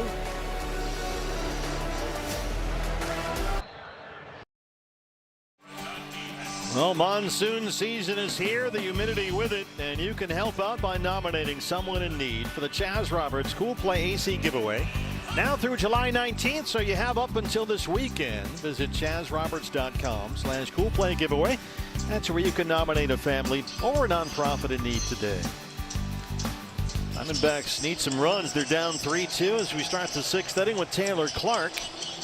The last pitched in the Sunday finale at Dodger Stadium, set down all four. He faced a couple of strikeouts to help close out that three-game weekend sweep.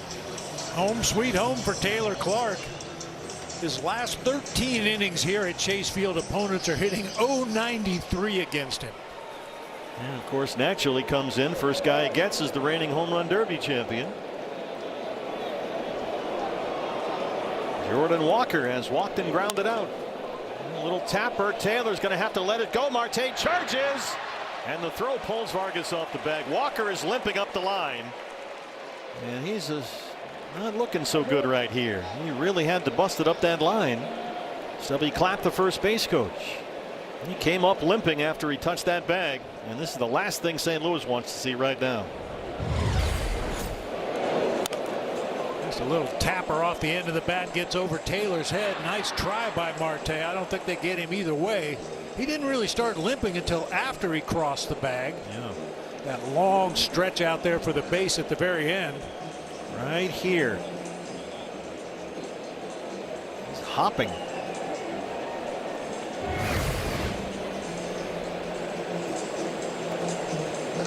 Test it out.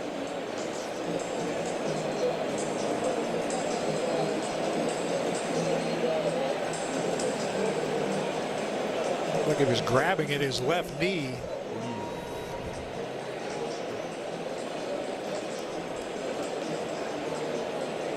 Only Marmol's satisfied to let Jordan Walker continue.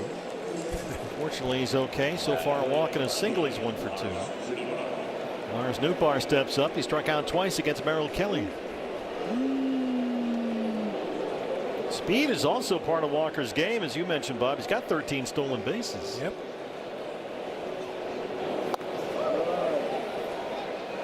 Now, depending on what the injury is or how bad it is, that may make a difference down there at first base.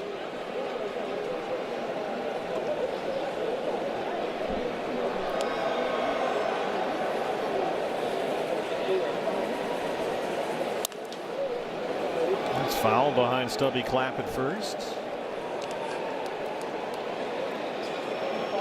Taylor Clark has been one of the best offseason acquisitions by this Diamondback front office. This bullpen has been in utter lockdown mode, and Taylor's been an enormous part of that. He's had a terrific season.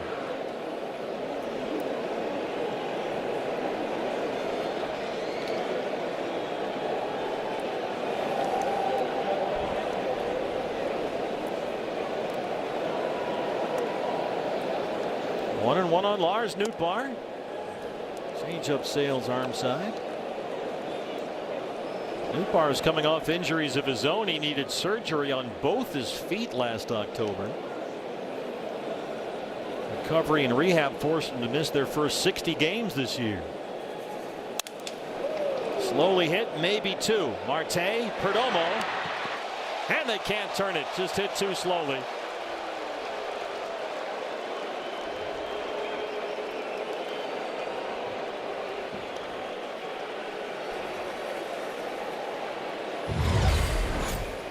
Yeah, you're right. It just wasn't hit hard enough to turn two with Nootbaar coming out of that left-handed batter's box. I was watching Walker there after he slid into second base. It took him a while to get back up to his feet. Yeah, he didn't look great.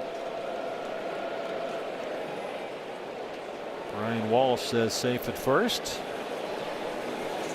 They get the one out, and now here's Mason Wynn. A look from our dirt cam as Perdomo tries to turn the double play. There's Walker. So now you got one out Nootbaar at first. Challenging the strike call. And Mason Wynn will challenge the strike call by Bill Miller. T-Mobile gives us a look at the automated balls and strikes.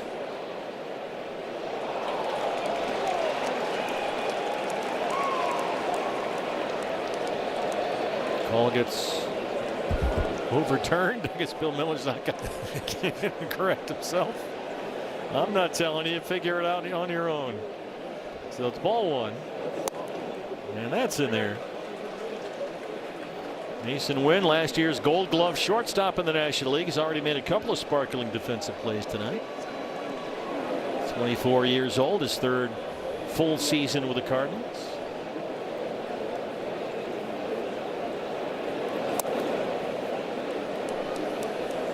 Taylor wanted that sinker to come back and catch the corner, but it's ball two.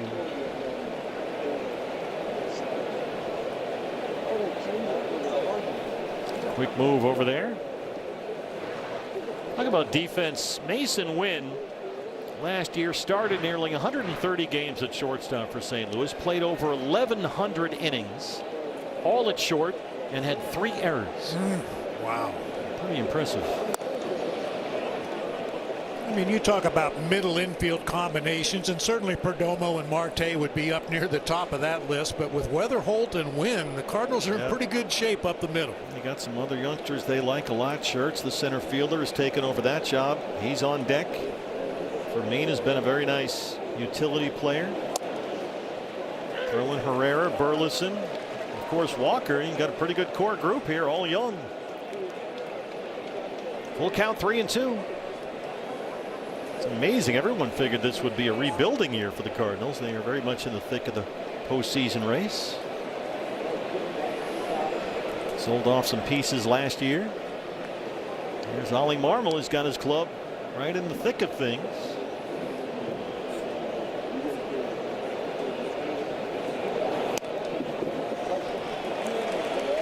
Taylor Clark, a rare base on balls. 2 on and 1 out now for Nathan Church. Now this from Andrew the homebuyer. Catch the best deal for your house by calling me, Andrew the homebuyer.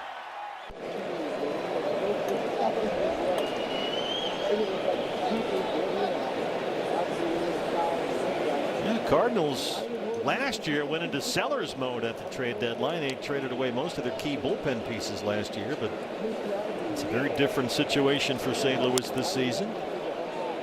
Another bouncer to second, Marte for 1, and that's all they'll get. Nootbaar into third, Church safe at first. There's 2 outs now. Well, the ball just wasn't hit hard enough to try to turn 2 right there. Good choice by Perdomo not to risk a bad throw with a runner going into third base. So you've got Nootbaar at third base, Church with good speed at first, 2 outs, and here's Jose Fermin, who has singled and lined out.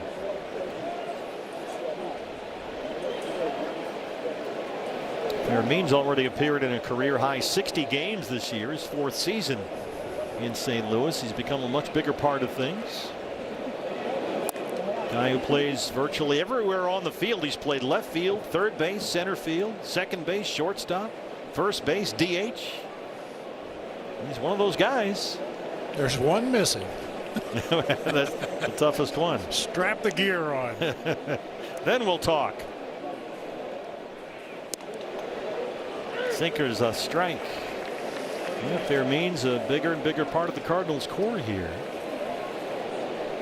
It's the reason why Ollie Marmol has been saying they're really just getting started as to what's possible with this particular group of players in St. Louis. Big difference from last year.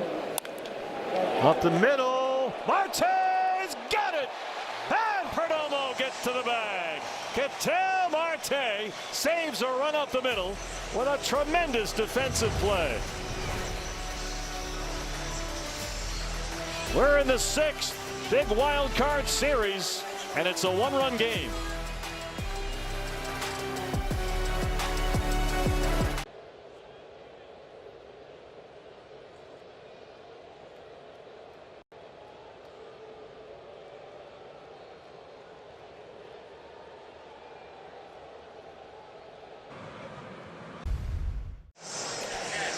Diamondbacks baseball starring Ketel Marte is presented by Y-Refi. Watch this play up the middle to save a run. Saved a run, yeah, absolutely. Right through the wickets of Taylor Clark out there on the mound. Nice diving play by Marte. And he's worked a lot with Sean Larkin, the infield coach, and Sean is thrilled with Marte's, the work that Ketel has put in. On his plays up the middle, we just saw a good example of that. Gabby looks at a strike. He has singled, doubled, and scored a run. And he leads off the 6th against Michael McGreevy. Diamondbacks trail at 3-2. Each team has 5 hits. Slap foul, and it's 0-2.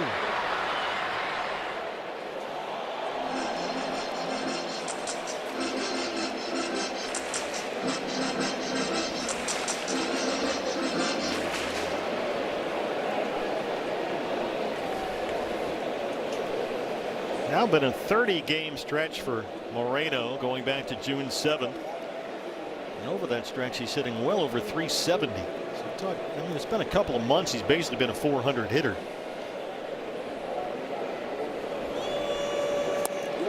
And sure enough, waves at a curveball. That's the 3rd strikeout for McGreevy. Surprised we haven't seen more of that curveball from McGreevy. That's been a good pitch. He got Arenado back in the 2nd inning with that curveball to strike him out, and now gets Gabby to swing over the top of one. Don't see a lot of guys who throw 3 different fastballs and 3 different breaking balls, but that's what McGreevy's got out there to go along with that good change. Kepler's had a good day, had a bunt single in the 1st, and then moved a runner along with a ground ball to the right side his last time up. Max had a very solid road trip.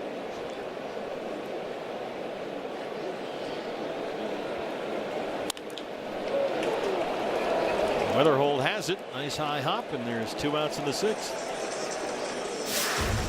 And that'll bring up Lourdes Gurriel Jr. Pick up the exclusive Serpientes Haboob Globe on Saturday, August 22nd. The Cincinnati Reds will be in town. This is a must-have item. That is pretty awesome. Good for the desk, the office, the whole thing, courtesy of Estrella Jalisco. Get your tickets at dbacks.com August 22nd. The Serpientes Haboob Globe. I've frankly had enough of the Haboobs this week. Between the dust storms and the monsoon rains, July not so much. See, that's the difference here in the valley. Depending on where you live, we didn't get maybe a couple drops of rain, a little bit of wind, no dust. No, I had downed trees and dirt in the pool.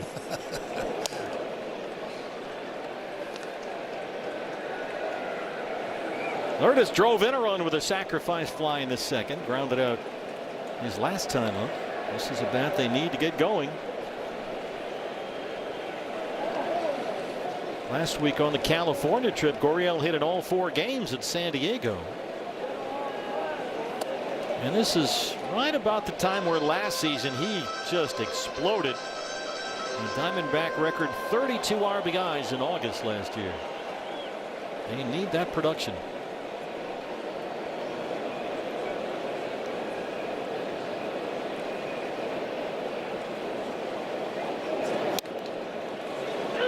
On the corner up there for strike 2.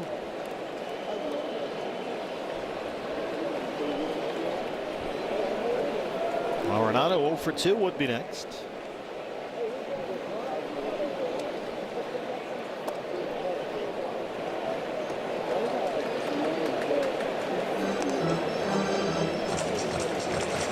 Diamondbacks got 1 in the 2nd after they trailed it 2-0 on a Gurriel sac fly. They tied it up 2-2 in the 3rd on a Tim Tawa home run, his 4th of the year. Weatherholt's homer in the 5th, the difference in the game right now for St. Louis. Lourdes digs that one out of there. He's so susceptible to chasing balls below the zone. Went down to get that sinker and dig it out of the dirt. This is probably the last look at McGreevy that the Diamondbacks are going to get tonight. He's only gone over 6 innings 1 time this year, and that was his last time out. Went 6 1/3 against the Brewers, gave up 1 run on 5 hits in that game, but he's approaching his high pitch limit on the year here. Shaking off crooks a whole bunch of times. McGreevy out of San Clemente High School. He was a high school teammate of Andre Palante, who will start for the Cardinals here Sunday. A 1st round pick by St. Louis in 2021 out of Cal Santa Barbara. 8th pitch of the at bat right here. And Lourdes looks at a fastball right down the middle. To the 7th we go, trailing 3-2.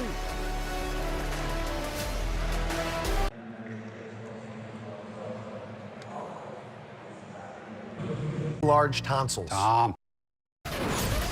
The ball is in our court to prove to the front office that, you know, we're a playoff caliber team. And I know things haven't looked great so far this year, but there's still so much to, you know, be written. Todd Walsh back here at Chase Field. We thought it was appropriate on the U of A night to hear from former Arizona Wildcat Kevin Ginkel as we bring you back to the top of the 7th here at Chase Field. And lo and behold, as fate would have it, Steve, there he is, Kevin Ginkel. He's out of the pen. He's in the game. That's good producing. 41 appearances. Kevin made 4 outings on the last trip against the Padres and the Dodgers. He pitched twice in San Diego, twice in L.A. And on the trip, he retired every batter he faced. Can't do much better than that. And of course, for Kevin Ginkel, everything works off of that slider.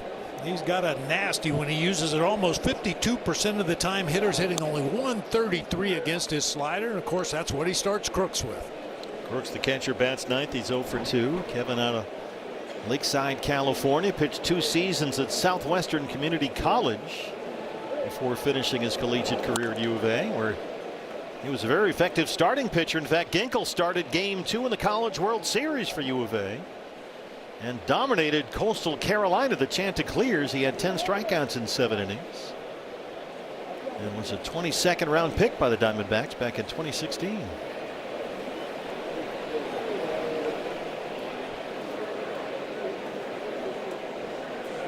Oh, 2 on Crooks. Weatherholt to homer to the 5th is the on-deck hitter. And Crooks dunks that into shallow center, a leadoff single.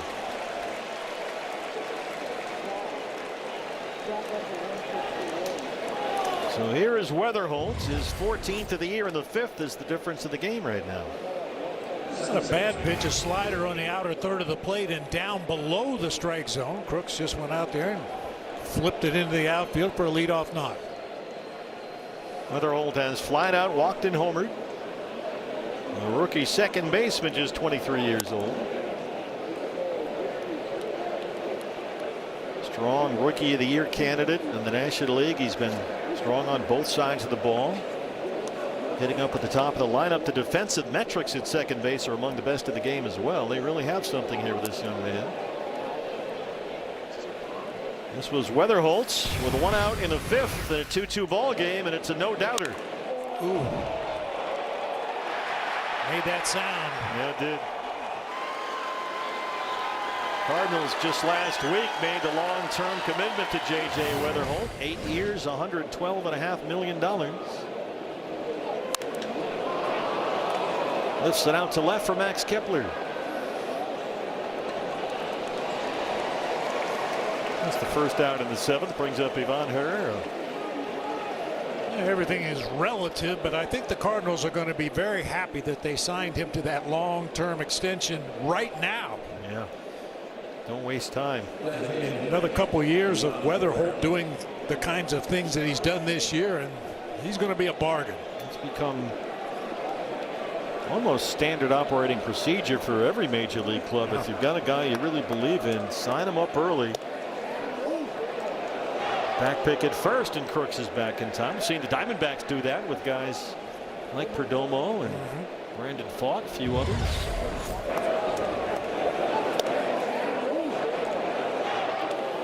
Boy, Crooks really diving back for his life that time. Backhanded at third, Arenado for 1. Marte, and they roll it. Ginkel gets the double play. We get a stretch in the 7th. 3 outs, 8 pitches in a 3-2 ball game.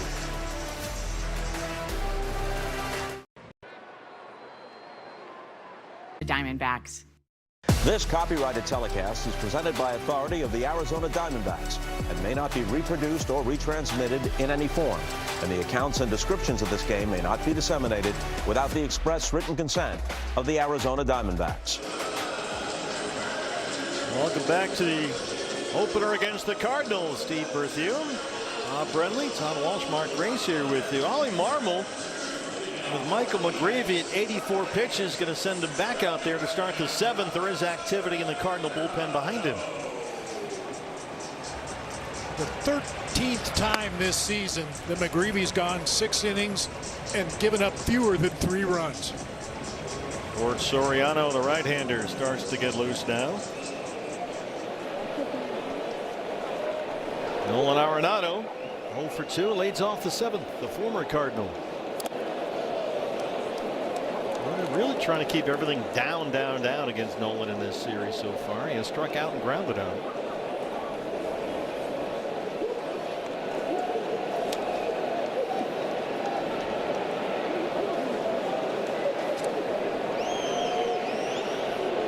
McGreevy's walked only 1 so far. He's got 4 strikeouts. And again, Nolan goes down to chase that big breaking curveball. It's 0-2. Struck him out on that pitch back in the 2nd. Yeah, I mentioned in the last inning McGreevy was out there. I'm surprised we didn't see more curveballs. It looks like a good one. He's had some swings and misses on that pitch. Clanked a sweeper right there.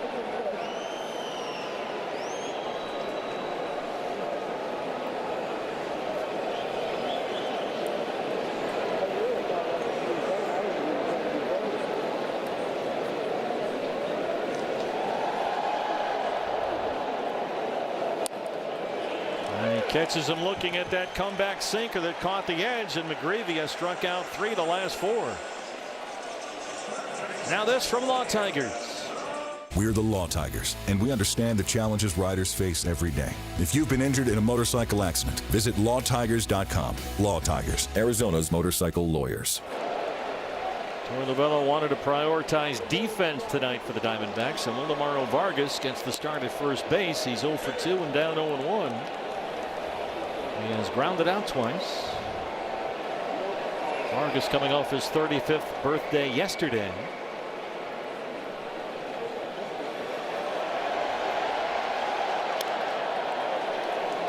Went way up high to chase that fastball, and it's 0-2. Juan Murillo in the Sanderson Ford bullpen. We've seen Clark in the 6th, Ginkel in the 7th. Murillo will get the 8th. I saw Wildemaro chase that high pitch on the one before, so he went right back to it again. See if he can get him to chase another one up there.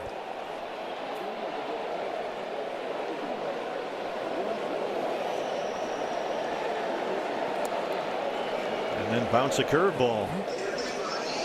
Raise that eye level twice and then throw one in the dirt. It's 2-2. Tim Tawa, who homered in the 3rd. His hot streak continues, is on deck. And McGreevy's high for the season is 98 pitches. A long time ago, back early in the season. Ran that 4-seamer in there.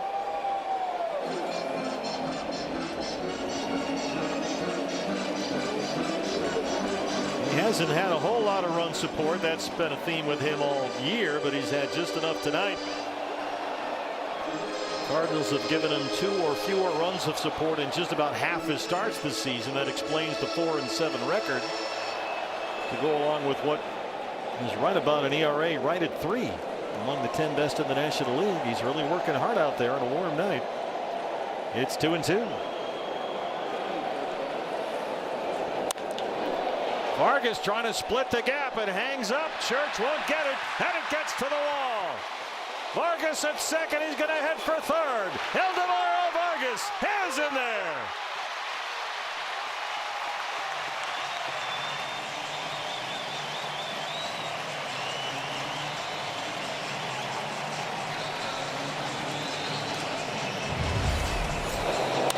That's a big 90 feet from 2nd to 3rd base. This looked like a sure double off the bat. Church gets to it in pretty good shape. But right there, Wildemaro made up his mind. It's going to have to be a perfect relay throw to get me at 3rd base. I'm going to take that chance, and now he can score on a fly ball to the outfield. This is where the Diamondbacks have not come through, getting that run home from 3rd in key spots. Soriano's on his way in. Tawa's coming up, and we'll head to a break on D-backs TV. Yeah. In the box. Wildemaro Vargas trying to catch his breath, his 3rd triple. He's the tying run with 1 away in the 7th inning, and he's up against the new pitcher for the Cardinals, George Soriano, a guy who was waived by the Marlins, waived by the Orioles, waived by the Braves, traded by the Nationals. He's found a home in St. Louis, where he's been a big part of their bullpen. His 42nd appearance. Here's Tim Tawa, who has homered and grounded out. Diamondbacks really struggled with runners in scoring position tonight. Didn't field in for the Cardinals, and that is just off the corner for a ball. They had a runner at third and one out in the second, couldn't get him home. They had a runner at third, one out in the fourth, couldn't get him home. They stranded two in the fifth, and now they've got the tying run 90 feet away. One down in the seventh, and Tower looks at a strike. It's 1-1.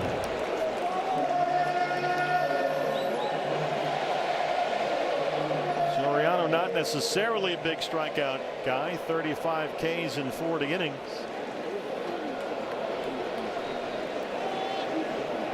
Infield still in. That's fouled away the sweeper. It's 1-2. Yeah, Soriano, one of those right-handed pitchers that has reverse splits. He's held lefties to a 139 average this year. Righties are hitting 265 against him. Diamondbacks tonight 0 for 6 with runners in scoring position in a one-run game. Vargas at third, one away. Howell won't chase up there. Crooks with a challenge. The catcher's challenging the ball call. On a ball that appeared to be well above the strike zone. Bill Miller said ball. T-Mobile says ball. Yeah. I mean, that was a changeup. An off-speed pitch that did have some late movement, but not as much as Crooks was hoping for. But with a tying run at third base, looking to flip the count in a big way. Now it's 2-2.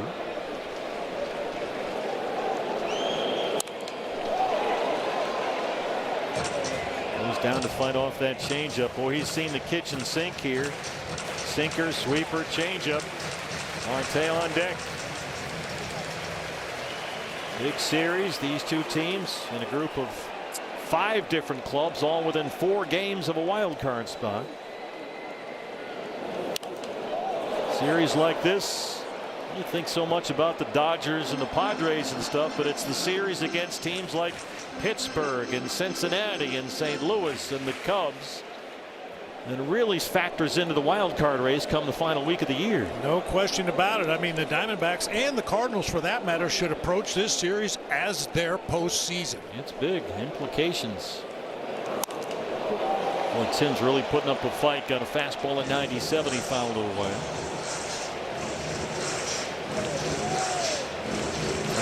Coming off that enormous series at Dodger Stadium, 7 hits, 7 RBIs in 3 games at LA over the weekend.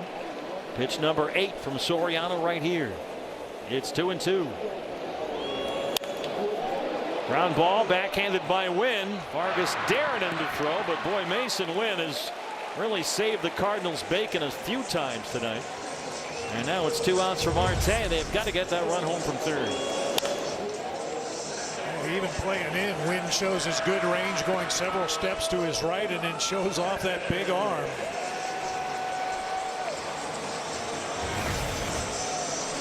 Cattell singled his last time. He's 1 for 3.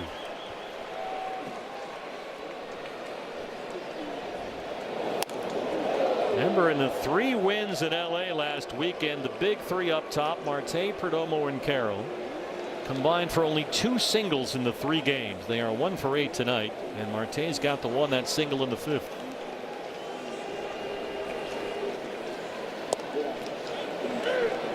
And Marte will challenge Bill Miller. That looks like a good challenge.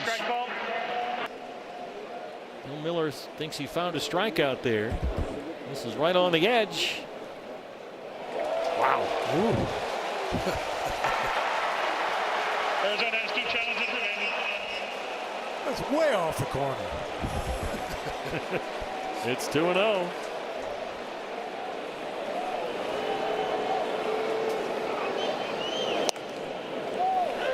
Changeup is in there that time.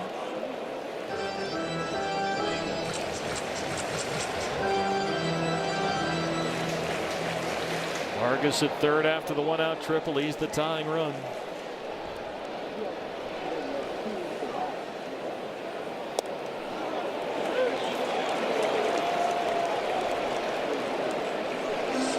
Soriano really mixes things up. 4 seamers, changeup, He's got good stuff. Sinker, slider, sweeper.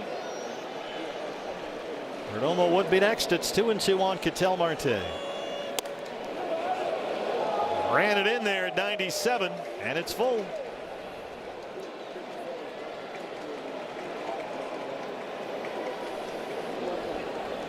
Daniel Descalso, former Diamondback, the Cardinal bench coach on the right there. Now the 3-2 to Marte. Got him. And once again, they cannot get a critical run home from third base. And it stays 3-2.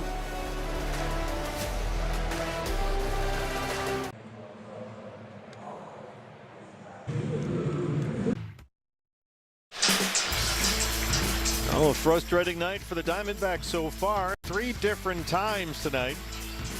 They have left either a tying or go-ahead run at third base with 1 out. Soriano came on, got Tower to ground out. Marte to strikeout. It stays 3-2 Cardinals. Juan Murillo now is on to get the 8th inning. He has been outstanding this year. 41 appearances. He worked scoreless 8th innings in wins at Dodger Stadium both Saturday and Sunday. Alec Burleson, the number 3 hitter for the Cardinals, who singled and scored in the first, leads off the 8th. Diamondbacks 0 for 8 with runners in scoring position.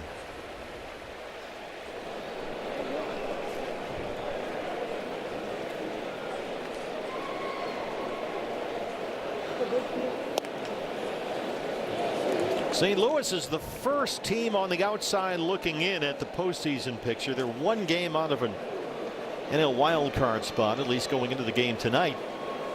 But the schedule is not at all kind to St. Louis. They'll play 38 road games in the second half of the year.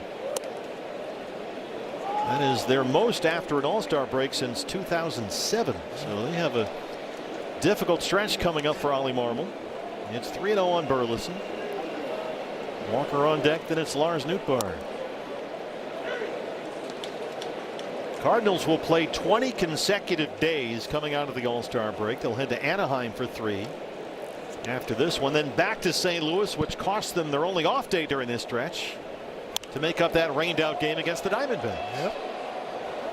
Which has turned the Diamondbacks 3-city trip upcoming into a 4-city stop.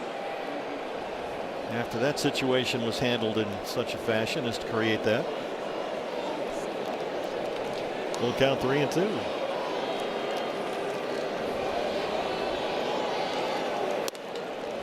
And Murillo, which you never like to say, walks the leadoff batter in the inning. And it brings up the reigning home run derby champion. Walker has walked, grounded out, and singled, coming off his sensational showing in Philadelphia.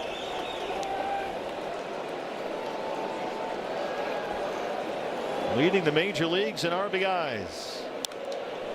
First Cardinal ever to do that at the All-Star break since Albert Pujols back in 09. You notice Walker, as he gets in there, has his left little finger down over the knob of the bat, trying to get as much leverage as he can when he swings it.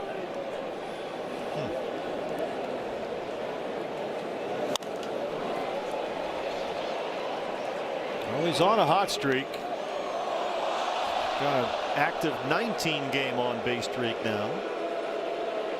First home run derby champion in Cardinals franchise history. There's a good look at it. That's choking up for him. He got off the knob. Yeah, usually that little finger is completely covering the bottom of the bat. Yeah, there it is right there. Yeah.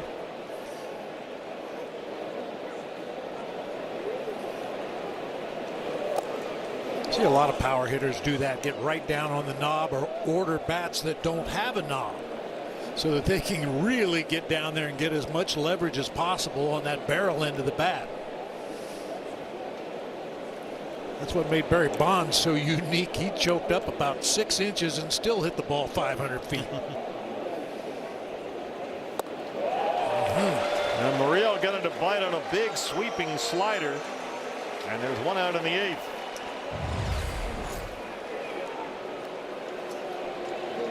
Nasty pitch. I don't know if that was ever in the strike zone that time. Here's a look from our dirt cam. Why refi with a slow-mo look at that Juan Murillo breaking ball. One away for Nootbaar, who's 0 for 3.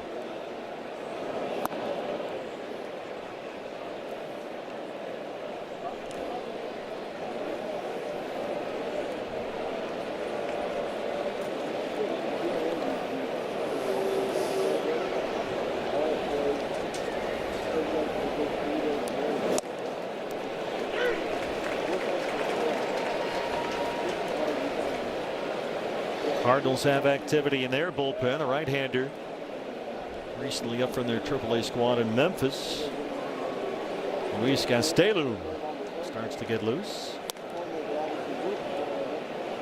Interesting that they would give him the 8th inning in a 1-run game, but here he is.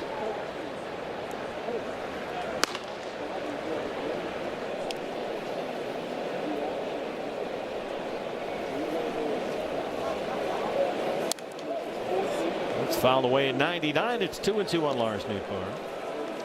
Diamondbacks in the home half of the 8th inning have Perdomo, Carroll, Moreno due up 2, 3, and 4. Trailing 3-2. Each team has 6 hits.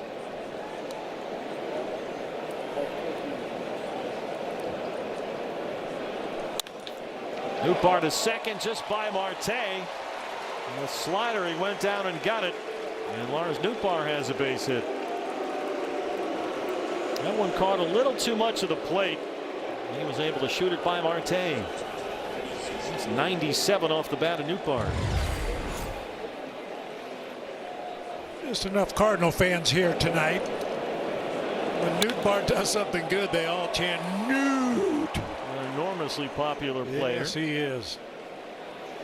Nootbaar became a bit of a sensation a few years ago when he played for Team Japan in the WBC. His mom is full-blooded Japanese. The name Nootbaar comes from the Dutch side of the family. Mason Wynn, he has singled and walked.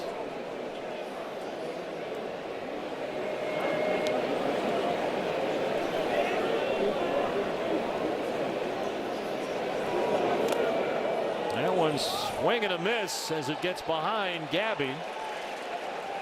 Let's hope that doesn't become an issue. Second and third for the Cardinals now. Wild pitch. Yeah, that one just stayed down. Gabby came up with the mid, unfortunately, and the ball hit the dirt and just stayed down. Usually it comes up a little bit, but that one just squirted right underneath everything. You have to bring the infield in. Wynn has had a big game. That 2-run single in the first. He walked in the 6th. He's been a defensive standout several times tonight. Burleson at third. Nootbaar at second. 0-2 on Mason Wynn.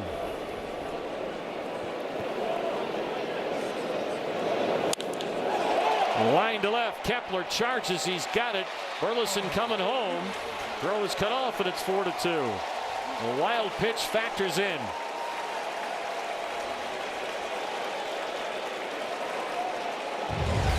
Might have had a play at the plate if Kepler could have got the ball out of his glove on the first try. You see, he had to reach in there a second time.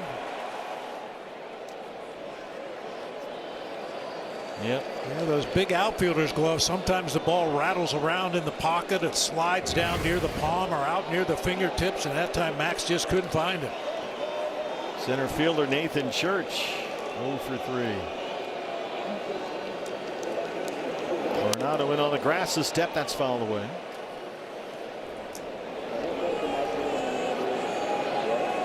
Church has become their everyday center fielder. You remember they had the speedster Victor Scott II. He was hitting under 260 games into the year, so he was optioned out to AAA Memphis, and Church has become pretty much the everyday guy out there. Part of this young Cardinal core they're putting together. 11th round pick by the Cardinals out of Cal Irvine.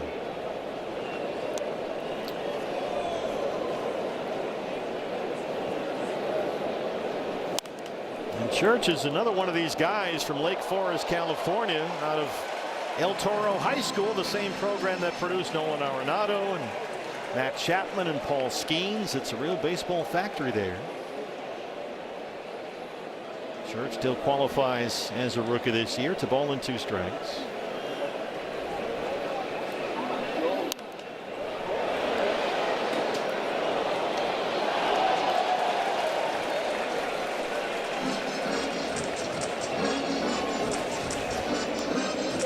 Strong eighth for Murillo.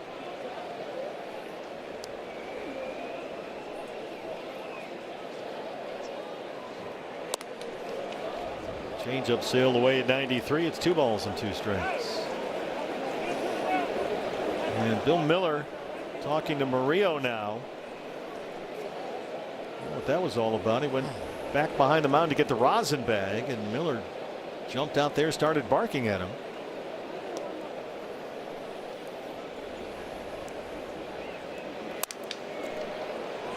Broken his bat. Perdomo's got a hustle. Church really gets up that line, and a nice scoop there by Vargas. But the Cardinals, with the help of a wild pitch, get the run, and they lead it 4-2. When we come back, Geraldo Perdomo, Corbin Carroll, and Gabriel Moreno are coming up for the Diamondbacks.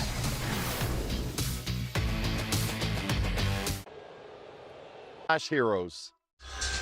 Hey fans, purchase a special event ticket pack for Harry Potter Night. It's coming up Monday, August 3rd. Padres will be here. You can receive a game ticket plus the D-backs house scarf of your choice. Visit dbacks.com/Harry Potter. What's your favorite? I like H.R. Puff and Huff and Puff. Huff and Puff, yeah. Slither Door and Rosencrantz and Guildenstern and the whole thing. Well, here he is with a 2-run lead in the 8th inning, just his 4th career Major League appearance. Luis Gastelum, the right-hander, who will get Perdomo, Carroll, and Moreno 2, 3, and 4 in the bottom of the 8th inning. Luis Gastelum, 24-year-old rookie. He's been pitching most of the year AAA Memphis, but they must feel pretty good about him with a 2-run lead in the 8th inning. Fastball off the plate. Perdomo stays patient. It's 2-0. Jerry has flat out, struck out, and walked.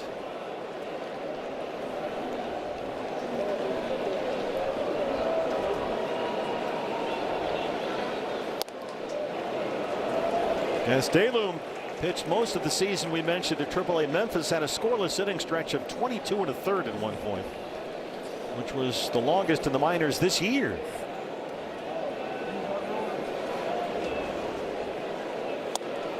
Rio is in there.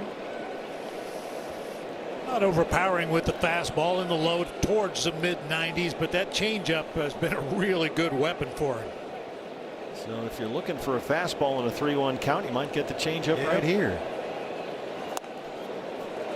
Yep, that was it. And Perdomo will challenge Bill Miller, who missed another one. Challenging the strike call. Ryan Stanek, the veteran, is up with the Cardinal bullpen. T-Mobile gives us a look. And Jerry's aboard. He's walked for the 2nd time. And it's a leadoff walk to start the 8th ahead of Corbin Carroll. Well, Murillo walked the leadoff man. Burleson in the top half of this inning. He came around to score. Let's see if the Diamondbacks can create that as well. Here's Corbin, who's 0 for 3.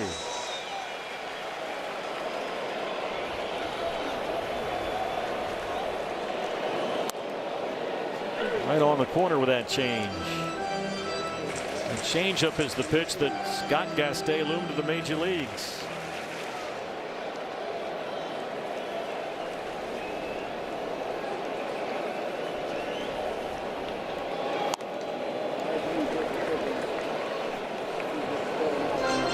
Ryan Thompson and Paul Sewald have begun warming up with the Diamondback bullpen.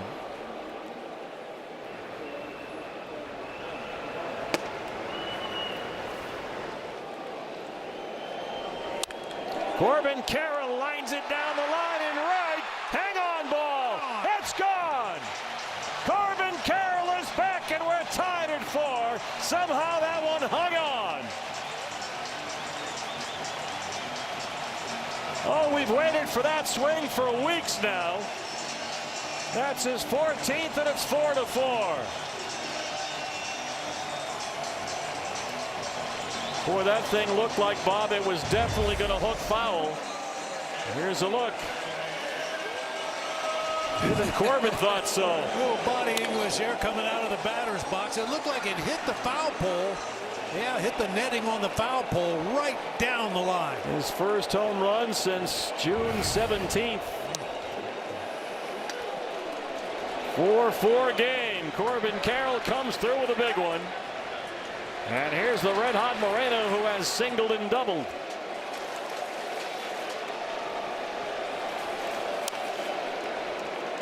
That one trickles foul. Well, for Corbin, that snapped a 4 for 53. He had been 4 for 53 before he tied it up with one swing. Hopefully that'll be the one swing that gets him going. You better believe it.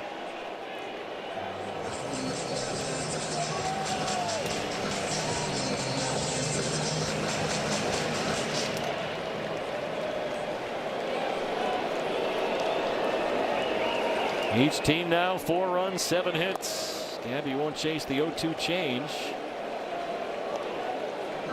Wonder about Ollie Marmol going to the kid here. It's just his 4th big league appearance. I know they like to change up Gastelum, but that's a tough spot to put the kid in here on the road like that. And everybody coming off the All-Star break, where you would assume that everybody's rested and ready. Against really the heart of the order, too. 2, 3, and 4 in the lineup. That's the first down as Moreno's retired.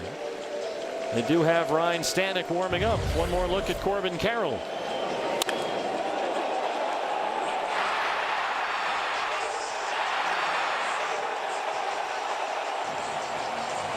Yeah, when Corbin is right, the ball doesn't hook off his bat like a lot of left-handers. He gets out in front and gets backspin on the ball, which lets it have a more true path out there to the outfield. See if Kepler can pop one here. 96 is down the middle for a strike. Max had a bunt single in the second. He's 1 for 3.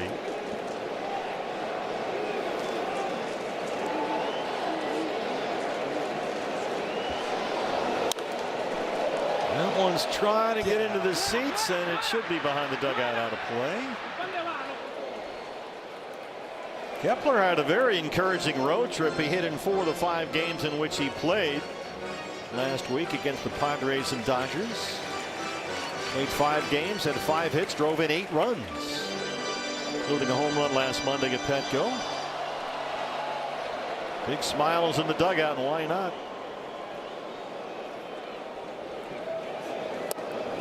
Well, Kepler couldn't. That's that good changeup they like so much from Gastelum. And he gets his first strikeout. There's 2 outs.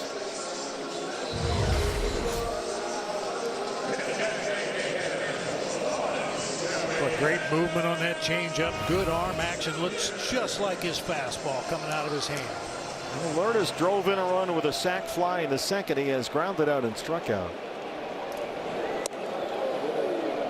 He's going to lean on that change.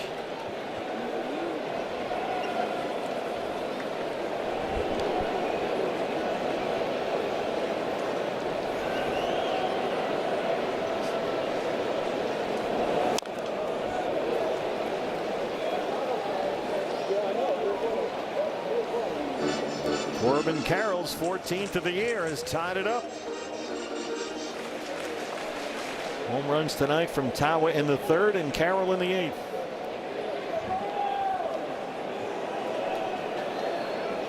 Ryan Thompson has sat down now. It's just Paul Sewald in the bullpen. Lourdes fought that off. They got that 4-seamer in there. Burleson foul ground has got it. But Corbin Carroll, after a walk to Perdomo to lead it off, comes through his 14th of the year through 8, has tied it up 4-4. Hang on, ball.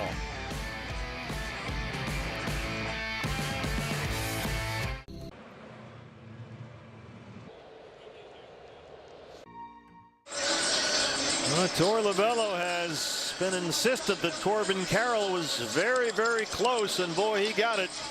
A 2-run homer in the 8th inning has tied it up. Post-game preview brought to you by Talking Stick Resort. Todd Walsh, Mark Grace standing by. 4-4 in the 9th inning. Tie game at home. Here's the closer. 37 appearances, 22 saves for Paul Sewald, who has picked up saves in each of his last 3 outings, including both at San Diego and LA on the last road trip. 14 of his 22 saves. The batter didn't even reach base. Yeah, he's been outstanding. Jose Fermin, who singled in the second 1 for 3, leads off the Cardinal 9th. And for fans who might be wondering, okay, it's not a save situation. Why is Paul Sewald in the game? Save a tie at home. Save a win on the road. Sweepers in there for a strike.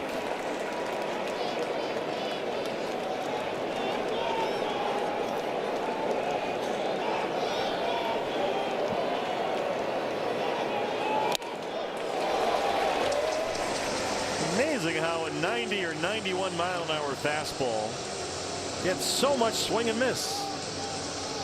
Comes from that funky arm angle. It's got some extra little life or hop to it.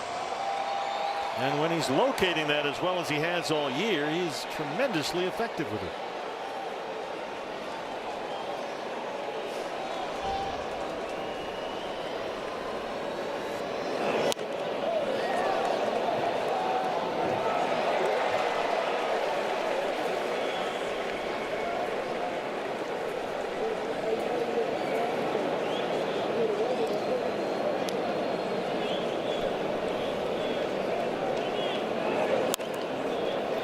Off the glove of Sewald, and Fermin will reach. It's just kind of knuckled on Paul. And the leadoff man's aboard in the St. Louis ninth.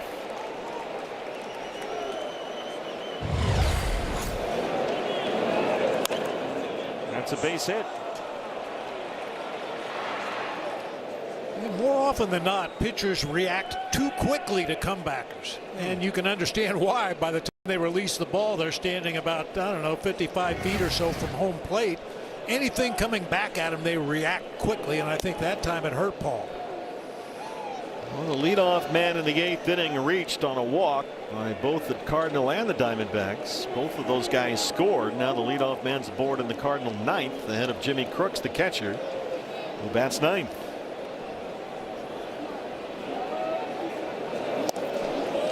It's 2-0. Top of the order coming up behind Crooks. Crooks has appeared in just 25 games this year for the Cardinals, called up from their AAA affiliate in Memphis at the end of May. Sweeper didn't quite get there. Bill Miller said it's ball 3. And Weatherholt, to homer in the 5th, is on deck.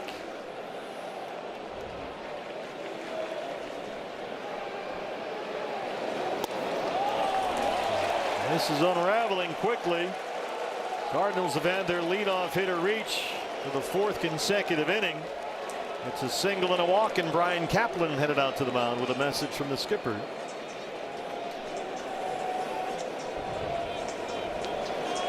Remember, we saw a ball just kind of trickle off the glove of Ketel Marte, the second batter of the game, and it turned into a 2-run Cardinal first. Brandon Garcia, the left-hander, will start to get loose in the Diamondback bullpen as we check in with Andrew, the homebuyer. Catch the best deal for your house by calling me, Andrew, the homebuyer. Not the situation the Diamondbacks were hoping for. 2 on, nobody out. Lineup card turns over. There's Garcia getting ready, presumably, for Burleson, who bats 3rd in their lineup. Ryan O'Brien, the all-star closer, is up along with the veteran Ryan Stanek.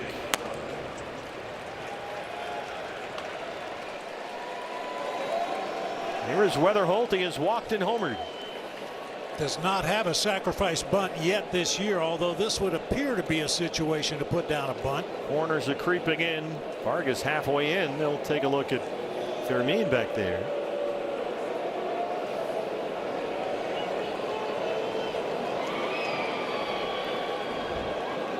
Weatherholt's homer in the 5th is 14th of the year.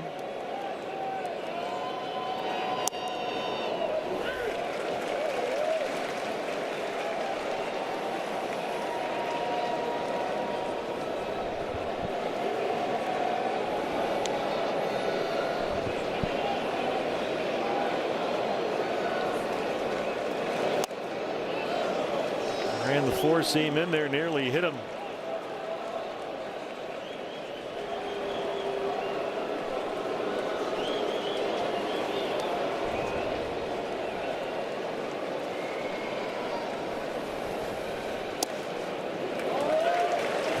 Snuck it in there at 92.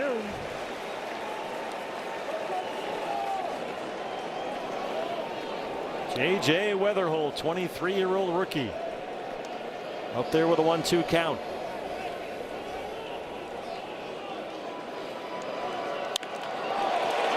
Slammed to center for a base hit. And they will stop Fermin at third. The base is full of Cardinals with nobody out in the ninth. First three have reached against Sewald.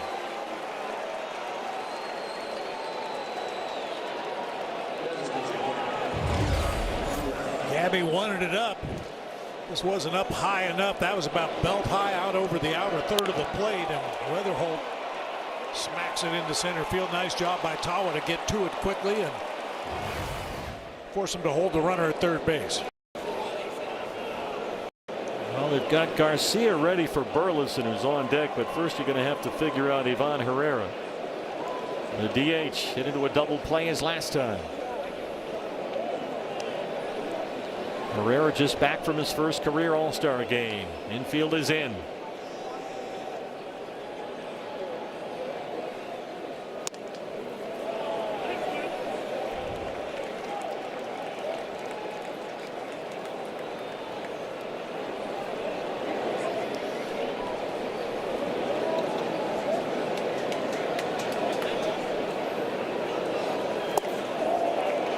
Did he offer? Yeah, he did, says Bill Miller. It's 1-1. Remember, Herrera is by far the major league leader in getting hit by pitches. Great sweeper right there, and it's 1-2. He badly needs a strikeout.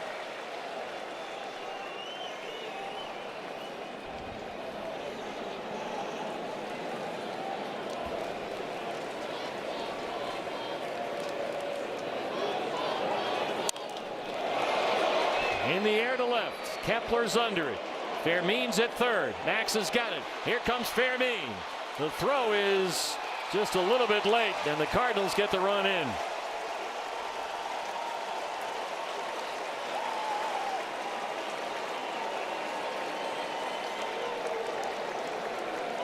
Burleson the hitter now. They have Garcia the lefty ready in the bullpen. Burleson does not hit lefties particularly well.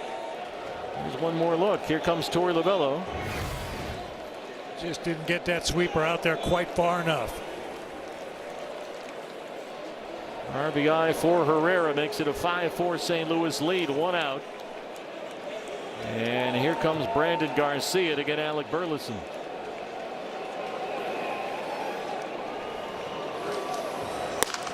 Rough ninth for Paul Sewald. 5-4 Cardinals lead. We'll take a break from Chase Field. Back in a moment.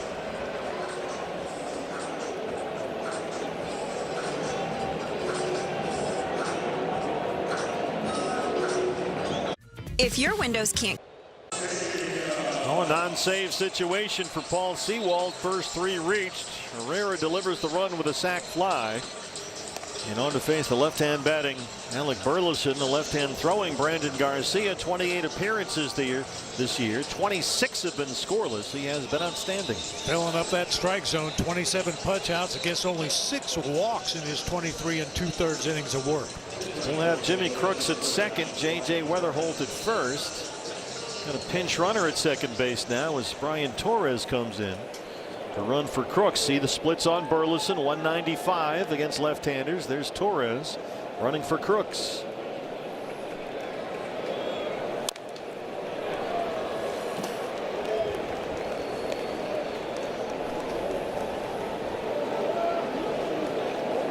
Burleson has singled, walked, and scored twice. He's 1 for 3.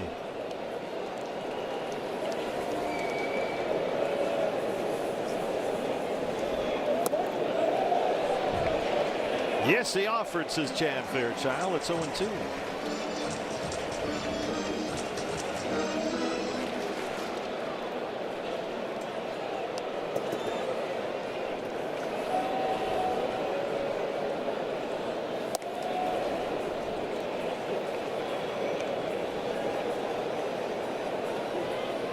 Garcia worked a dominant 7th last Friday. The win over the Dodgers. Got strikeouts of Dalton Rushing and Shohei Ohtani. And on Saturday night squashed a potential Dodger rally. He got both batters he faced in the 6th. Again, both lefties, Max Muncy, Kyle Tucker. He has been a big force against key left-hand batters, and that's what they need right here. It's 2-2 on Burleson. And yeah, he did. Big strikeout for Garcia. And there's 2 outs in the 9th, but now he gets Jordan Walker.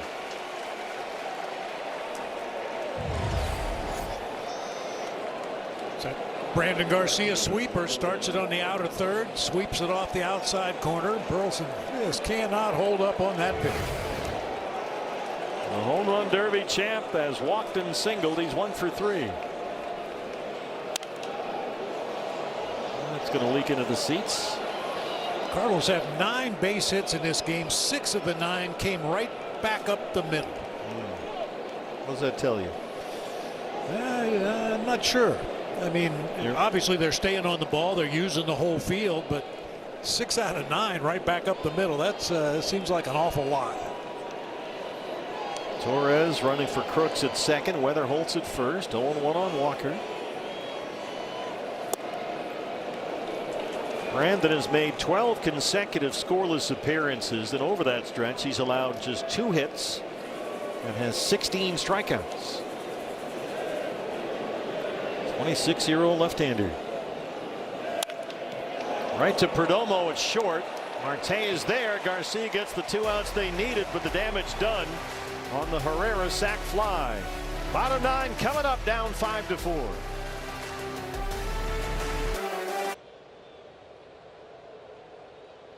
Arizona Diamondbacks. Well, back with you from Chase Field. Jose Fermin, a leadoff single, came home on the Yvonne Herrera sac fly, and that's the difference of the game right now for St. Louis as they lead the opener of this 3-game set 5-4, and they have their all-star closer on the mound. This is Riley O'Brien out of the College of Idaho, 31 years old, a journeyman pitcher who has burst onto the scene as one of the best closers in the National League. He's got 24 saves, an all-star this year for the Cardinals. Pedro Pajas takes over behind the plate after they ran for Jimmy Crooks. Nolan Arenado, Ildemaro Vargas, and Tim Tawa, 7, 8, 9, due up in the home half of the 9th inning. And Arenado, the former Cardinal, 0 for 3, fouls that one off. Yeah, I thought that was really cool earlier this season when the Diamondbacks rolled into St. Louis. The reaction to the crowd there. Every game, he got a standing ovation. Every game. It's pretty impressive. He's that kind of player who merits that kind of response.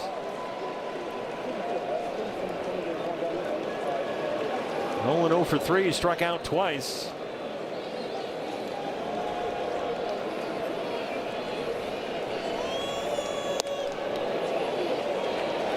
Riley O'Brien, a big, tall, skinny guy, 6'4", 180 pounds, 31 years old.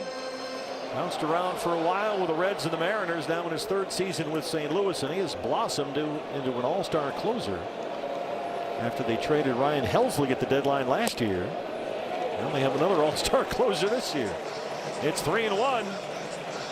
Vargas on deck. He tripled his last time up.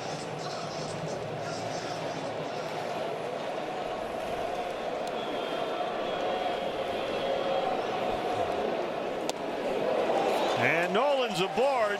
Well, it's been a theme here tonight for both sides. The leadoff batter in the inning reaching base. Diamondbacks with 29 comeback wins this year. The most of the majors have the tying run aboard. And here comes Jorge Barosa, who will run for Arenado as the tying run. And Vargas is the hitter.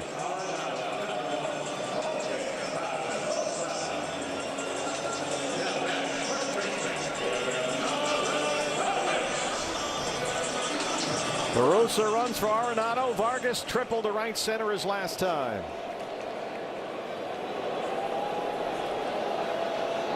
Joe's bunt, and that's a strike. See, Pedro Pajas takes over behind the plate for the Cardinals. He is by far their best throwing catcher, 33% caught stealing on the season. The other 2 catchers, Herrera and Crooks, are yet to throw out a base run. Close, and they got him. Barosa was just too far off the bag. And that cannot happen. No challenge. He's out.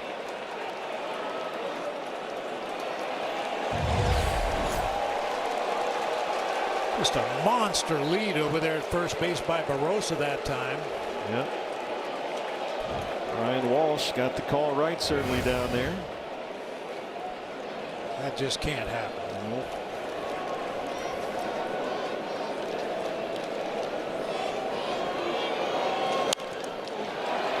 And tomorrow skies it along the line and left for Nootbaar.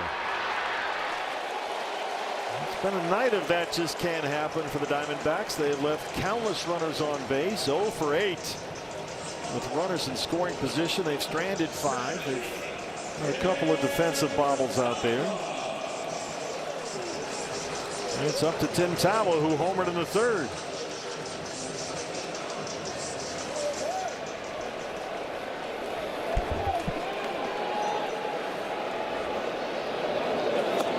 Trying to keep it going for the top of the lineup.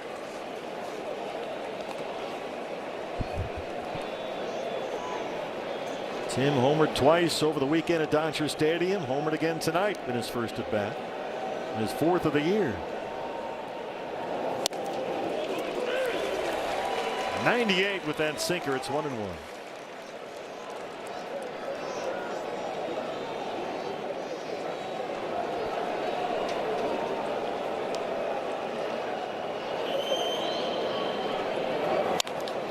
Tawa lines it down the line, and it's fair in the corner. Tim Tawa keeps it alive. It's a 2-out double, and here comes Marte. The winning runs at the plate.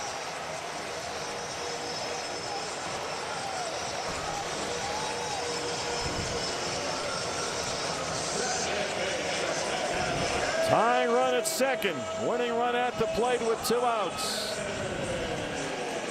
Tawa with 6 total bases. He has doubled and homered. Marte singled in the 5th, 1 for 4.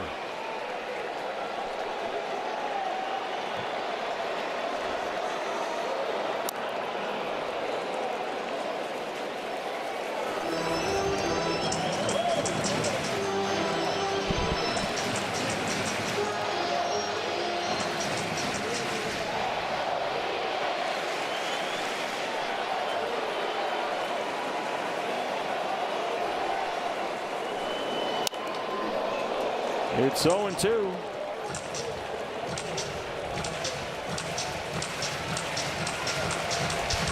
And they're against an all-star closer.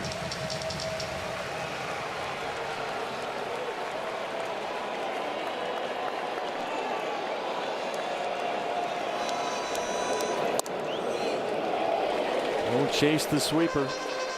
Base hit ties the game. Down to their final strike. Good arms in center and right for the Cardinals. Nootbaar probably has the weakest throwing arm of the 3. Chop foul right back to that same sweeper.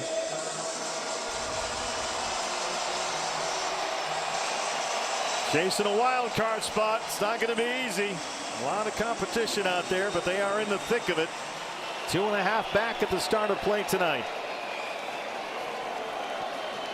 Another 1-2. Way up high. Perdomo would be next.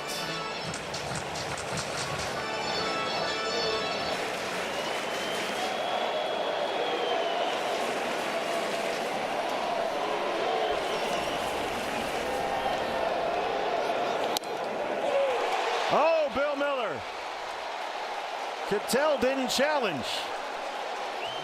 Why not? He did not challenge, and that would have been overturned. That's a ball. Ketel's got to challenge that. Oh, absolutely. He's got to challenge that. Bill Miller missed it, and the game is over. The plate umpire called that strike 3, clearly not a strike, and the Cardinals take it 5-4. Yeah, a lot of mistakes, as you mentioned just a moment ago in this game, starting with Marte's error in the 1st inning. That led to a couple of runs. A wild pitch in the 8th inning led to a run. Paul Sewald missed a comebacker in the 9th inning, then walked the 164 hitting Jimmy Crooks in the 9 spot. That led to some more points. And then Barossa gets picked off first base in a 1-run game. Yeah. Nobody out in the 9th. Too many mistakes. Accumulation of some little things all added up to a 5-4 loss, and Bill Miller Rung up Marte in a pitch that was clearly not strike three, so you have to live with it and move on to tomorrow afternoon. Up next, it's the Diamondbacks post-game show. Todd Walsh, Mark Gray standing by. Back after this on D-Backs TV.